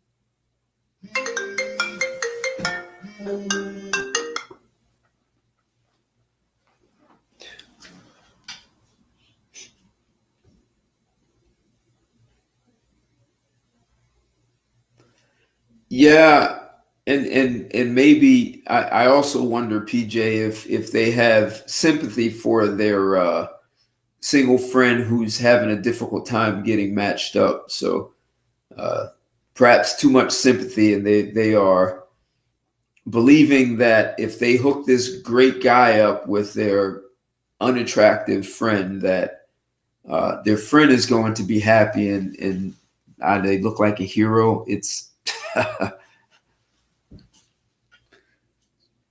I it depends. There can be lots of other things, like that woman could be interested in you herself, and so she introduces you to an unattractive woman, hoping it doesn't work out. She could be secretly attracted to you and just never told you. So I've asked women these questions, and they never really give a straight answer. They get into personality. So don't get a direct answer. So guys, I would say that as men, we understand that women are often choosing a shallow criteria, and as a few of you have stated, the more affluent classes, the divorce rate hasn't dropped. I'm sorry, the marriage rate for affluent classes has not dropped, and the divorce rate is exceptionally low. So they figured something out, and it's not just marrying a guy who is shorter than the woman.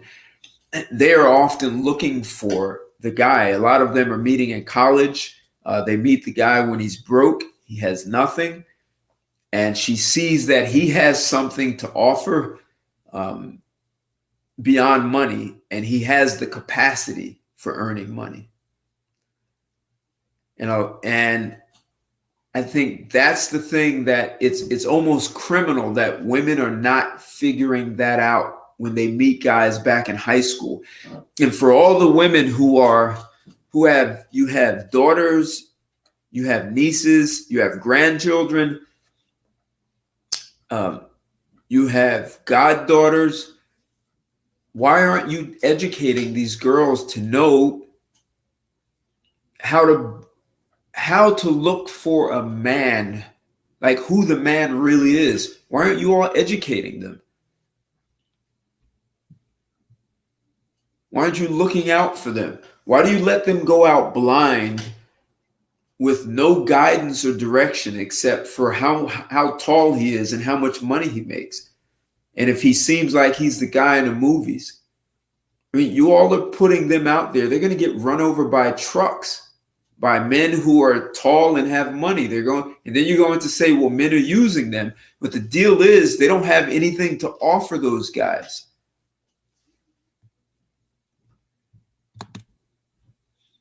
Nelly Nell in the house. Thank you. They say women are more forgiving on how a guy looks, but height is a huge deal. It is, Nelly Nell. But just think about the women who are not concerned with that. What are those women thinking at? What are they looking for in a guy? And just also something to consider: a woman who is exceptionally tall, like 5'10" and up, a lot of times those women were teased in school. So those women could often be looking for a guy who's shorter, because she's hoping that her daughter doesn't turn out to be very tall. So if a woman is like, I know a woman she's 6 feet, her husband is 6'2", and they have a son who's 7 foot tall, and their daughter is 5'10". So normally, sometimes a woman who's very tall isn't looking for a tall man because she's afraid if her daughter turns out to be exceptionally tall, she's going to get teased in school. I've met women who were exceptionally tall, and they were teased. And so they may choose a guy who's shorter. And if they're going to choose a guy who's shorter, they're often looking at, well, what else is this guy made up of? They're going to want to know, is this guy going to be intimidated by my height? So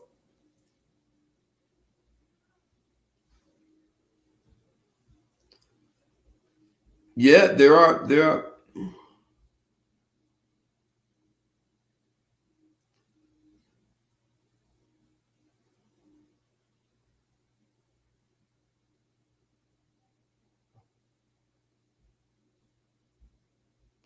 Yeah, that's the concern, Silent Lamont.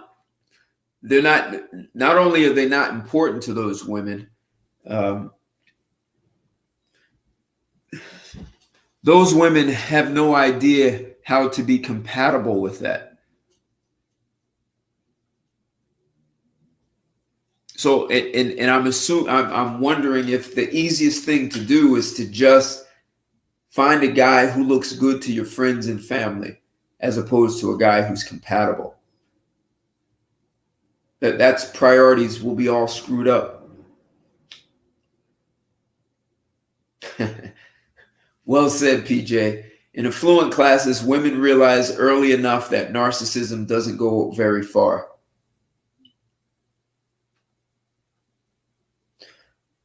I couldn't. That's an interesting survey about the amount of orgasms a woman gets based on height.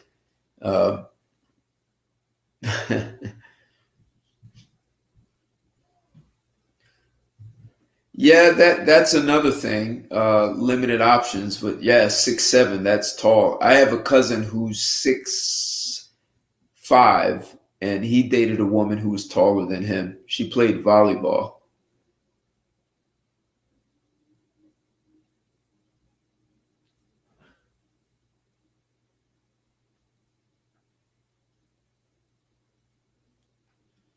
Interesting, PJ. Yes, limited options. Um, but they are also okay. So let me tell you this. In my gym, there's a guy I know, cool guy. He's 6'6", played pro basketball in Europe, and he said he always has a hard time getting women who are 6 feet. He said he preferred a woman who was much closer to his height.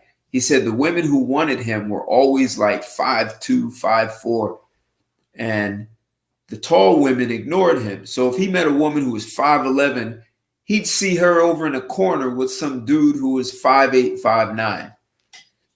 He said it was harder for him to get taller women. So a guy who's 6'6" and a woman who's 6 foot, that's going to be a tall child. Those children are going to be tall. And women, very tall women, usually get teased as being called a freak for being too tall.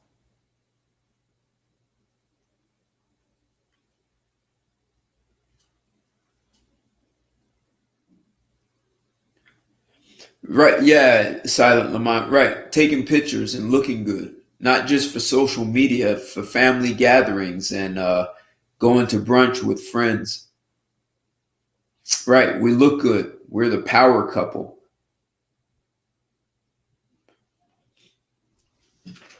So SW, I hear what you're saying, and you don't see this getting better. Honestly, it's going to take men to correct this. There's absolutely no way around this.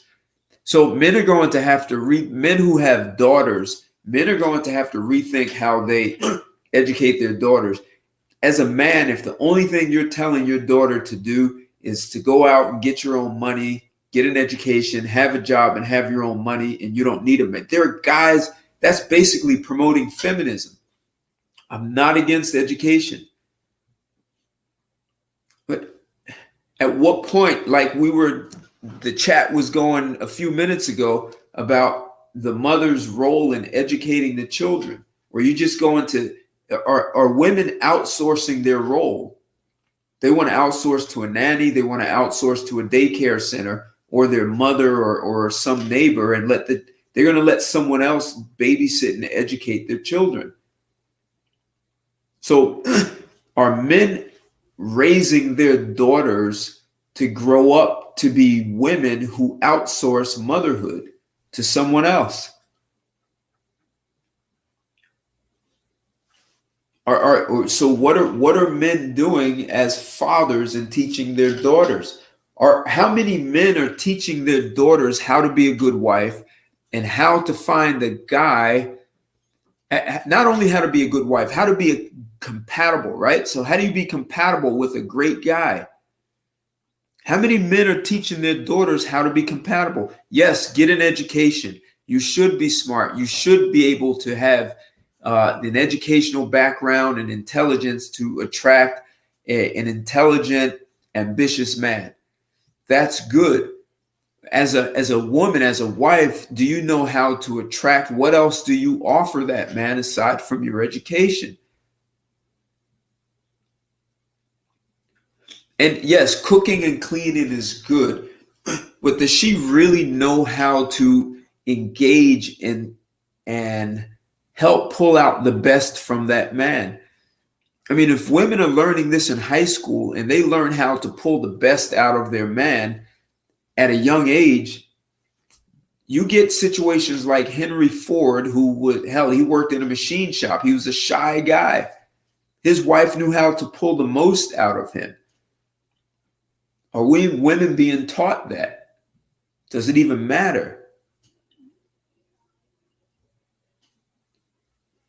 Well, yes. In the case of SW, in the case of the single mother household, and the woman gets it from the court, but then guys need to start pulling the plug on giving their seed to women.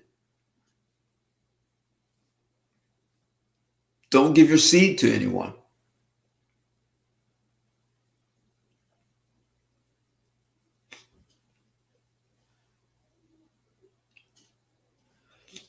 Right. Rashid, women are being condemned for wanting to be a great housewife and raise her children.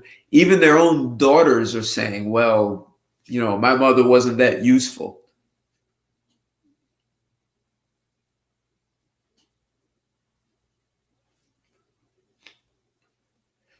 So what I will give to women, if you're looking for a man based on strong physical stature and you want your children to be healthy, I understand that. Well, if I present to a woman, if I present 10 men who all are 6'2" and they all make $250,000, they all make between $250,000 and $400,000 a year. They can pay the bills and they're 6'2" and they are in decent, they're all in good physical condition, healthy. How does a woman know what guy to choose out of those 10 guys, all 6'2", all make six figures? What is she looking for after that?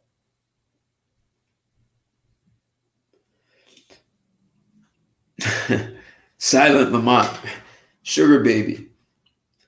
Well, you know what? It could be unless that woman understands that she's playing. So here's I don't know if you've ever heard me say this, Silent Lamont. I know I've personally met women who she was a housewife and she was a soccer mom. They had one child and she took him to soccer practice, took him to his games. She did that. She took him to the doctors, all those things. As a soccer mom, as a housewife, she networked with the other women. And she networked and made good friends with women who were married to successful husbands. Those successful husbands became clients to her husband. So she basically was a salesperson for her husband's company. And if your husband doesn't have a company, you're networking, finding your husband a better job just through networks. See, she's working for him. And if a woman is properly networking, it makes it easier for a man to go out and start a business. Why? Because his wife is meeting some woman who's married to a guy who is an investor or he works in a bank. He's a client. He can be a consultant. He can help him. Your woman is working for you. And if she doesn't understand that,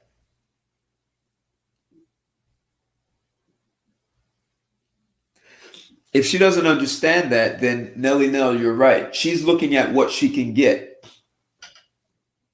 That's a problem.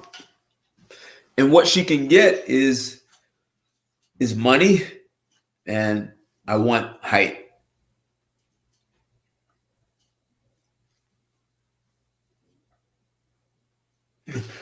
You know what, Silent Lamont, I understand that. And that's why I say it is a man's job to check his woman. If she's unwilling to do that, why are you marrying her? She needs to be presenting before marriage. She needs to be presenting a value that she needs to be adding value to your life. She needs to be enriching your life. So it's going to be through several things. Networking is a major asset. If she's brainstorming, right? All women need to have, and I understand in today's environment, a lot of women suck at conflict resolution. But if a woman lets herself stop being combative, she can support a man in some of the challenges he faces at work on his job. Men need to be leveraging their woman's brain, not just her uterus.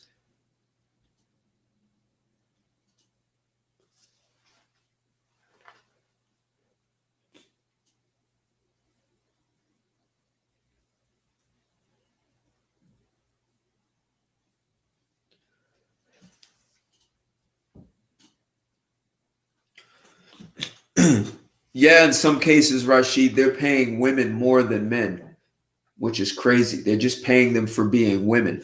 I don't know if it's still the case. There was a woman who was the CEO of General Motors. She was the highest paid CEO in the U.S. of all the Fortune 500s.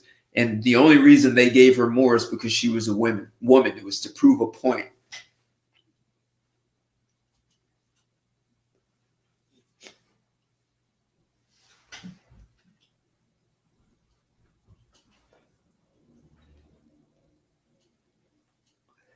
Crystalline, one of the things a woman can do to be valuable to a man who is tall and has money is to work for him, to network for him. That's what I was talking about just now. Why aren't women being taught to do that as a wife from their father and their mother?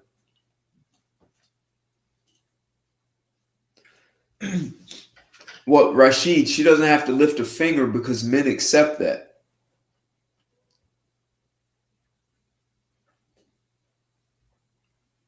See, as long as men accept it and feel like there's nothing they can do, if men start checking that, then they have to do something.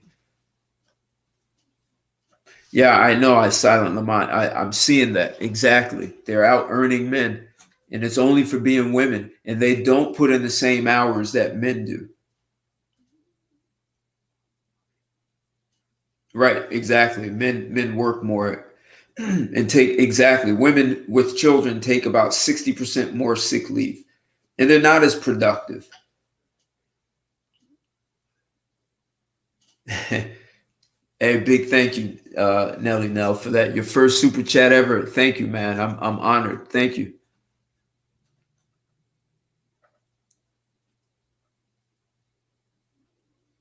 Yeah, thank you. Thank you. Hey, Mr. Really Dose. Good to see you in the house.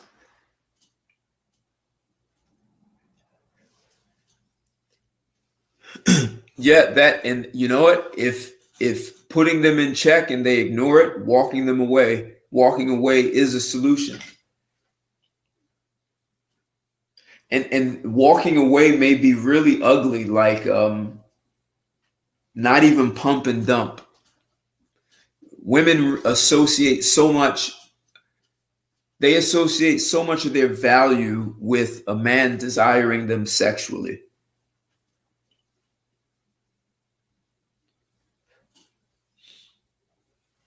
Men actually don't need women to balance them out, Crystalline. We don't. We do absolutely do not. That's why there are so many successful men now who are single. We're not looking to be balanced out.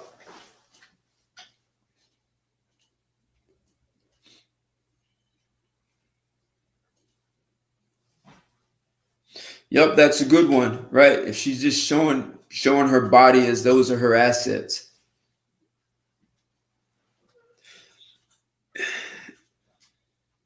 Yeah, and yes, there's you know what? It's in the affluent society, the research shows that both men and women look for compatibility. That's what they're looking for. It's compatibility. That's why their divorce rate is high. I mean, sorry, their divorce rate is low, and the marriage rate in the affluent has stayed the same because they understand a relationship is a team sport. They understand that like clear as a bell. In all the research, there's a guy named Thomas. It's the boy. He wrote the book, The Millionaire Next Door. God, Thomas. Wait, let me find this book. 1 second.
So there's this guy, Thomas Stanley. He does a lot of research, and he writes a lot about Millionaire Next Door.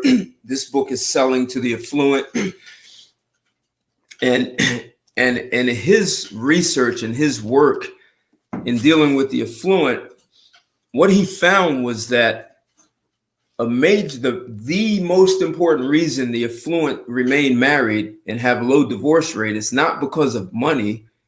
It's not because of everything that's at stake.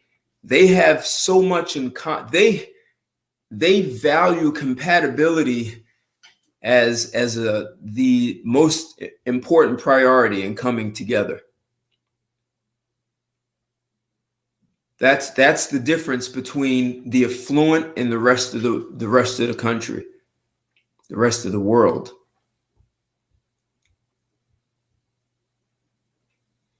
Yes, there are more women, and you're right, exactly. So there are definitely more women than men.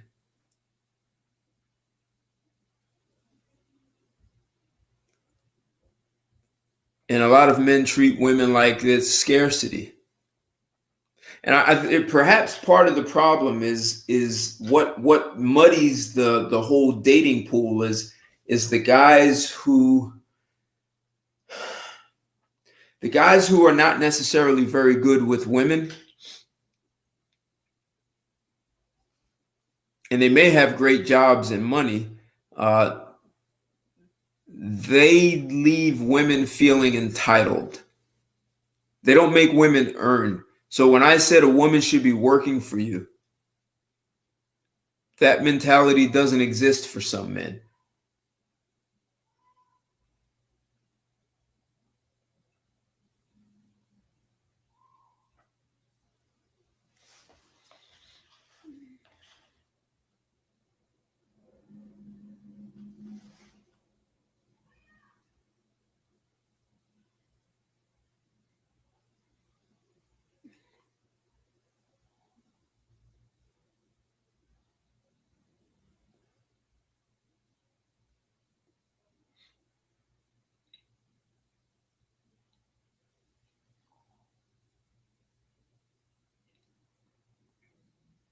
Yeah, hey PJ, I saw your 50% of men are single and childless. 64% of men are in middle class. What do women mean when they say there aren't any men to marry? Exactly. Oh yeah, really. Yeah, Sunday. Yep. I there are some things I want to say about it. I'll wait until then.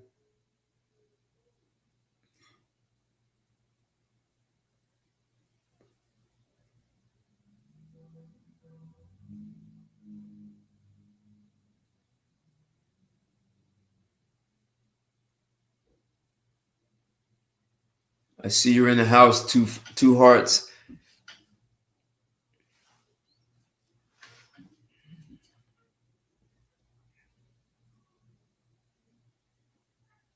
Well, hey, Mr. Really Doe, so men have not always thought that way. That's kind of recent, and men have actually been told that women are doing them a favor by having sex. That mindset needs to just disappear.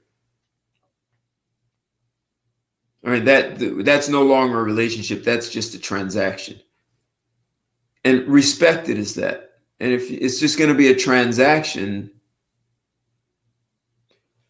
then she's no different than an escort.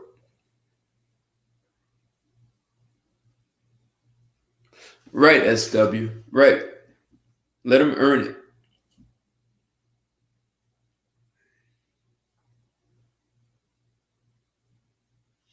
No question, Nelly Nell. So you get to choose who you want. And because you have choices,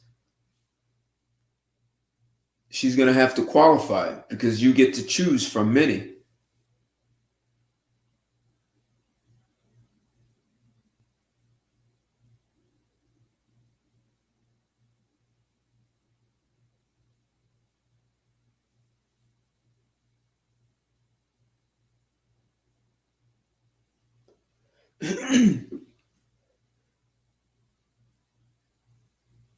Two hearts. It's okay if women make that choice, but men are rethinking this because men have the most to lose by choosing the wrong woman. Who, if all she has to offer is a transaction based on looks, it's not a good deal for a man.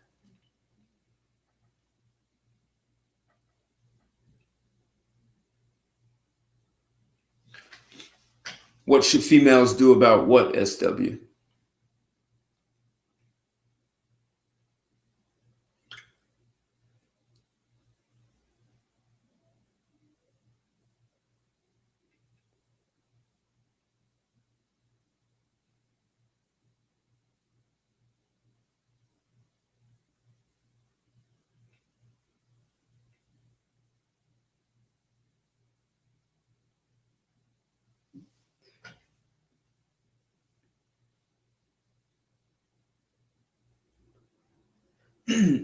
Perhaps what women confuse is their contribution to the household has to be a money and job.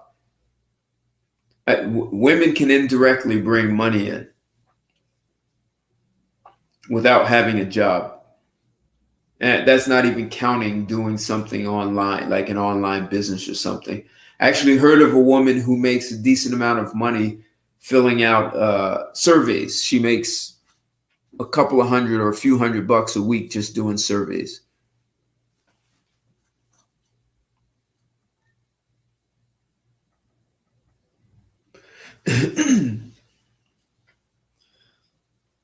Well, think about that, SW. If a woman, if one of the things that,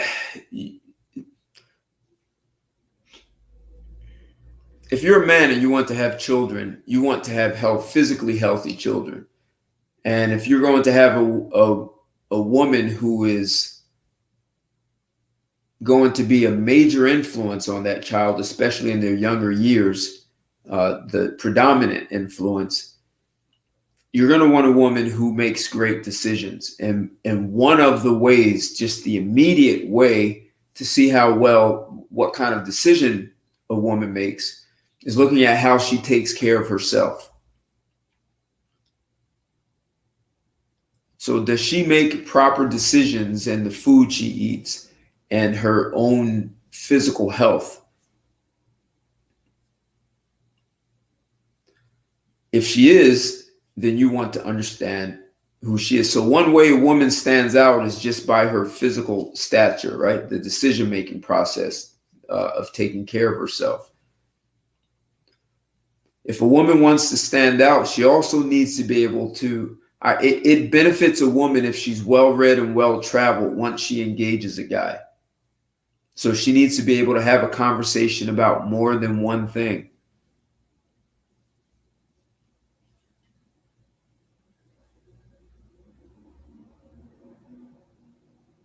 Thank you, Mr. Really Doe.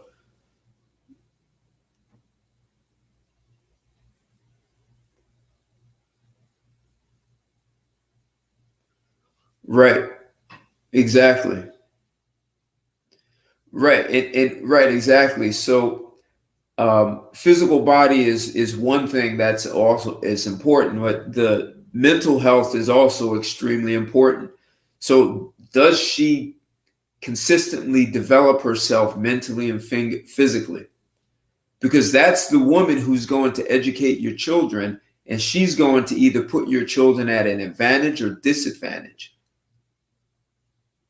And I understand PJ was saying that a man who works a lot shouldn't have children, but he's going to provide that woman with the resources to make sure those children are exposed to different things, they're well educated, they're well fed, and they're fed the right foods so that you can make decisions that your children grow up to be healthy and they have a competitive advantage.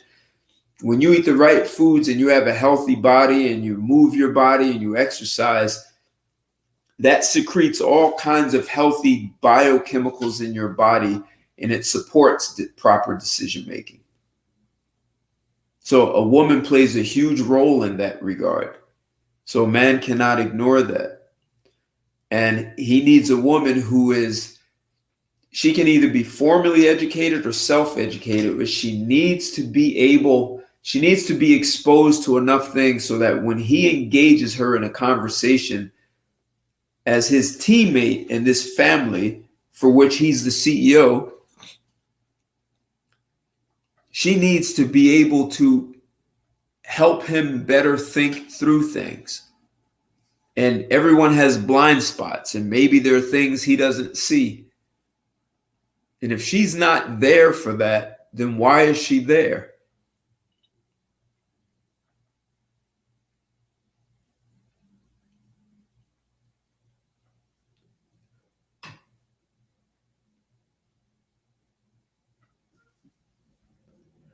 Yeah, SW, that's the biggest problem. The children will pay the price. And we're looking at a society.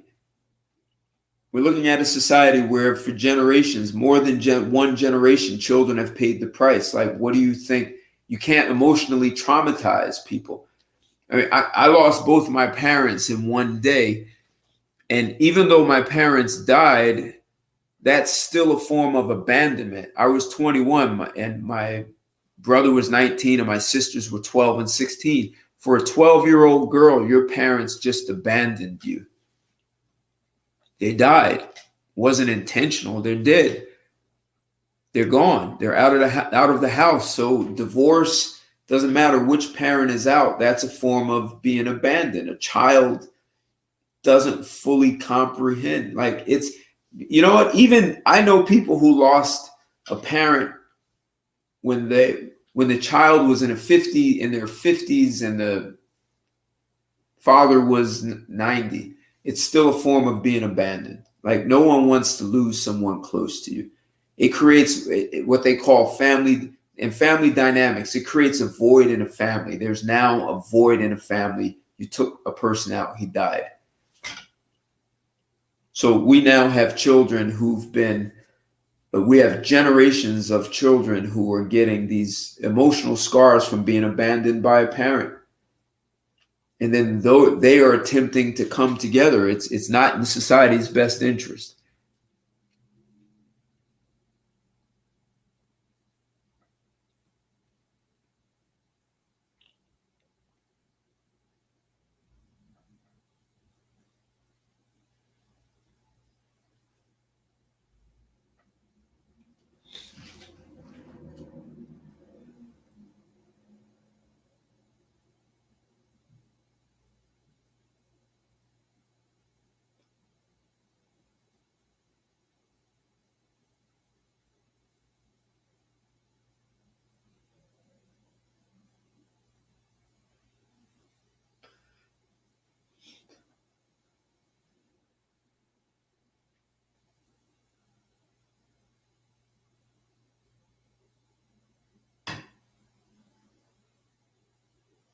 We see a lot of divorces, people are choosing for the wrong reasons. And one of the things that absolutely has to change is girls have to understand they are 100% responsible for their uterus. They are 100% responsible to protect it.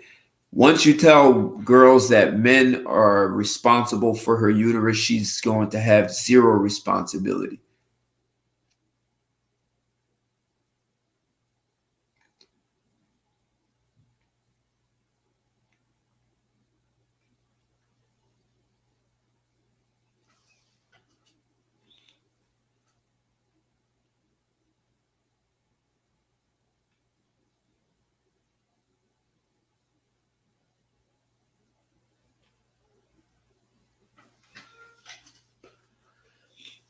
Hey, you guys have heard me, Nelly Nell, you've heard me talk about how the difference between a man and woman's brains work. Women make up way more story. Women go out, they write novels. Their brain goes to outer space and comes back with a story that never existed.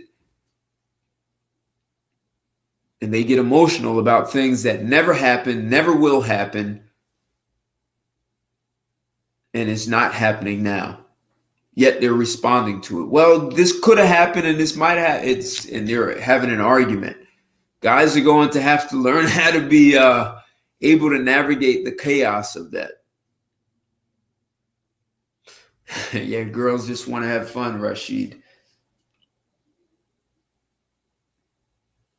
Yeah. And that's, and you could say the simps have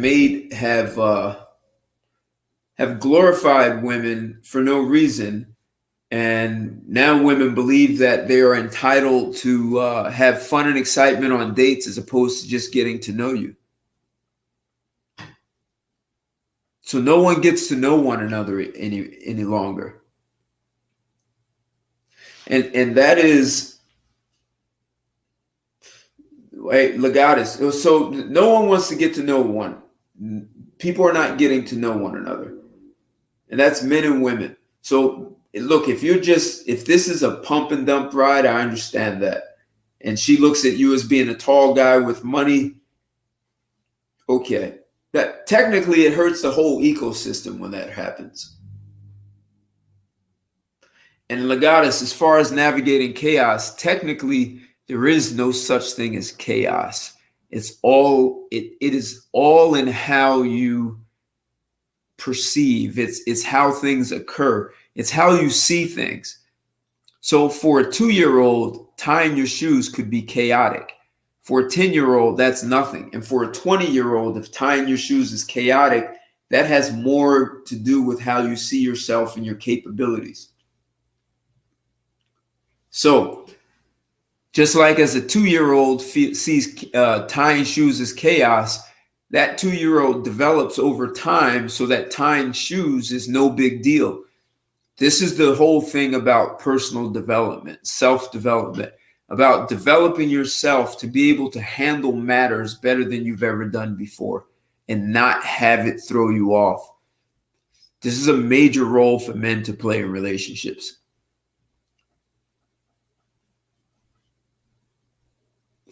Right. And so Rashid, that plays into the chaos. If women are making decisions based only on what feels good, there's a good chance chaos ensues.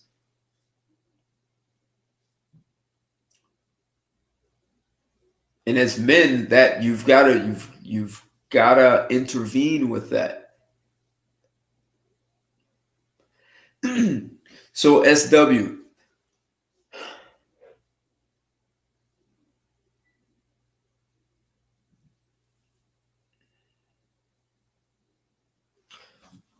SW,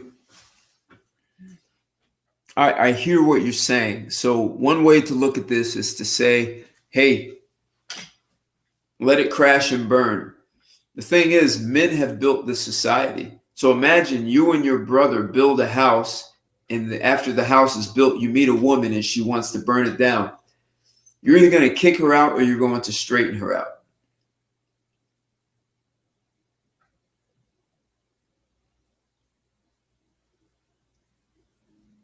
So it's going to be really up to guys. Are we going to let women burn down and destroy what men have created?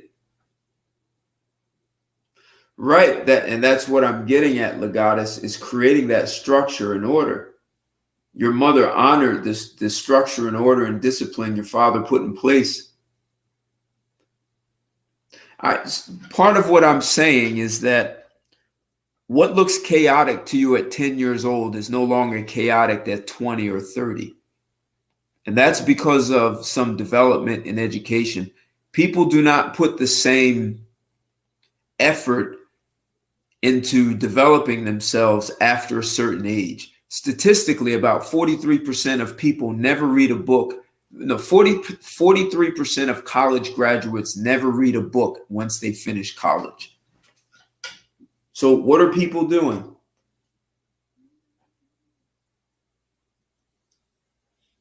Yeah, Rashid, that's why putting a woman in check before you marry her is absolutely important. And it's not about pushing her buttons and attempting to trigger her. It's about putting your foot down. And the words that I heard from a woman is not being afraid to put your foot on her neck. Wow, really, a book a week. That's impressive, Rashid. Wow.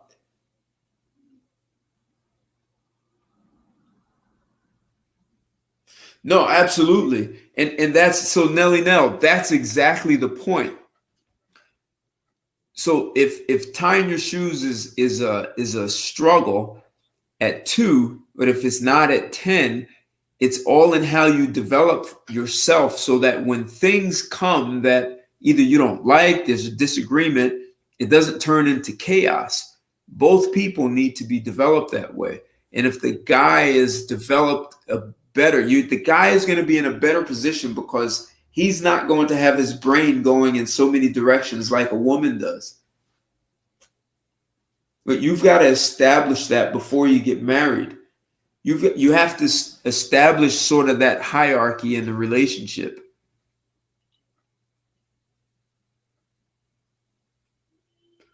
No question, SW. It is easy, regardless of their status. Exactly, because look, people have misunderstandings, they have disagreements. There is no reason to have an argument about that. You may not like what the person says, you don't like what they do, but if a man can establish up front that sometimes I'm going to make decisions that you don't like, I need to know you can support me. I'm going to take into consideration everything you said, all your concerns. And if I choose to go right and you think we should stand still, I need to know you're on board to go right. Are guys handling this up front? PJ, exactly. You've got to just strip it down, strip her down to nothing and not be afraid to do that.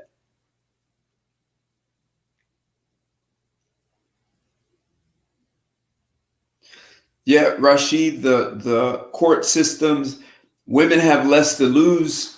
This is why I say if a woman is networking, then she's put in some work, and she's indirectly put money into the household.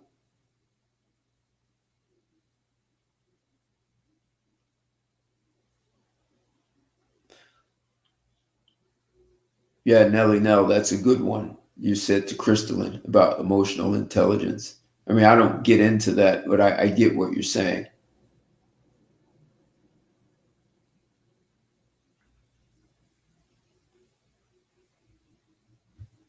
So,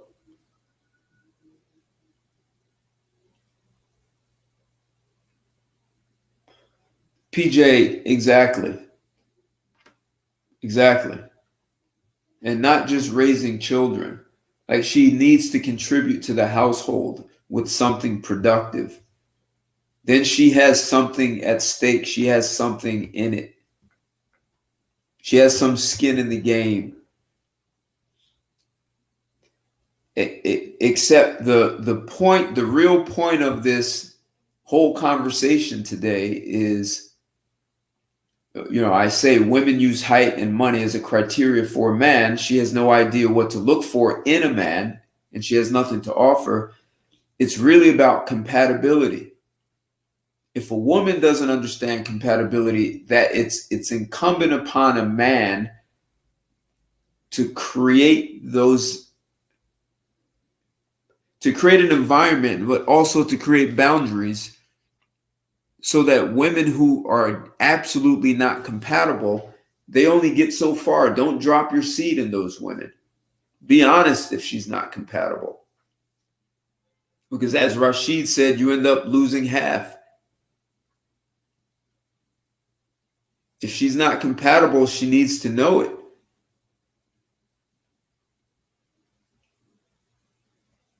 it. Yes, her being productive is a big deal. I I want to get someone who's the CEO of a family business to come in one day, because I want to talk about how if you get your children involved in the business at a young age, they have a greater attachment to the business because they've done productive things within the business. It's the same thing with your woman. If she's done productive things to keep the relationship together, like intentionally, even if you're asking her to do it, she'll have a greater attachment to the relationship. She has a vested interest. But don't be afraid to make the tough decisions. If she's not going along with you, then she's probably not going along with you. And being committed to her in any capacity is probably a bad idea. She'll work against you. So for all the guys who are tall and you have plenty of money, you have great jobs, great businesses, yes, the women are going to look for you, and most likely they have nothing to offer beyond the transaction of her body. You guys need strong discernment. Do not drop seeds in them just because they look great. Make her work for it. And for the guys who are not as tall and still have a lot to offer, you guys also have something to offer to women. But the ones who have nothing to offer, it's not even going to matter to you. So just let them go. Let the wolves have them. Let them get devoured by the wolves.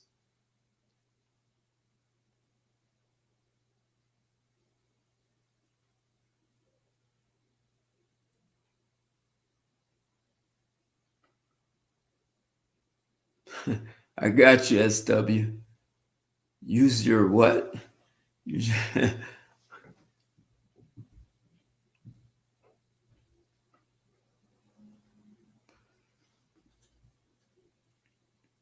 See, Nelly, Nell, if every man did that, honestly, the whole paradigm would shift. It would shift because then all men are no nonsense. And if they want to run to the simps, let them go. I mean, they'll be ran through and they'll be worthless. Let the wolves have them.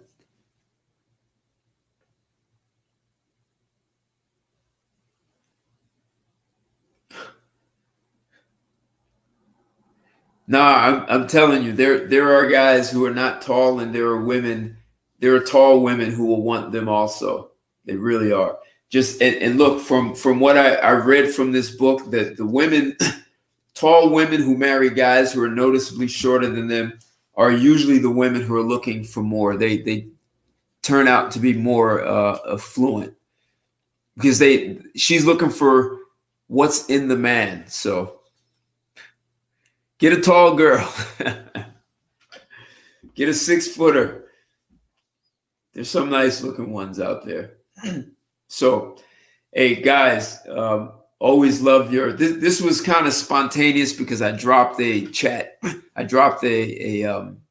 posted something yesterday and just wanted to have this talk. I was looking for it to be a lot shorter, but I see the interaction, so I kept it going.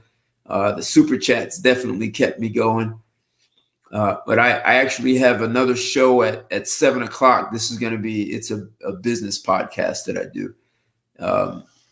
Sunday, I'm going to have Dennis Sperling. You don't want to miss this guy. We're going to be talking about business opportunities, including women overseas, and what that's actually like to deal with the women, to create business opportunities, investments. Dennis Sperling if you know him, he's an attorney, personal injury, and he has a pretty good handle on what's happening in some of these countries and how you can exploit the opportunities there, and find a woman who actually is more valuable. And I have thoughts about that. There are two sides to that. So, hey guys, I love your support. If you haven't caught me on Patreon, there's a good chance I'm going to drop this show onto Patreon. If you haven't caught me over there, you should. I have a lot more content over there. Share this one and like it. Any comments you have, I love it. And I appreciate your support. And guys, thanks a lot. Have a great evening. And I will see you for sure on Sunday with Dennis Sperling. Thanks a lot, Legatus. And my intent is to always leave you thinking something you haven't thought before, even if it's an old conversation. So have a good evening, guys. Take care, and I'll talk to you soon. Bye.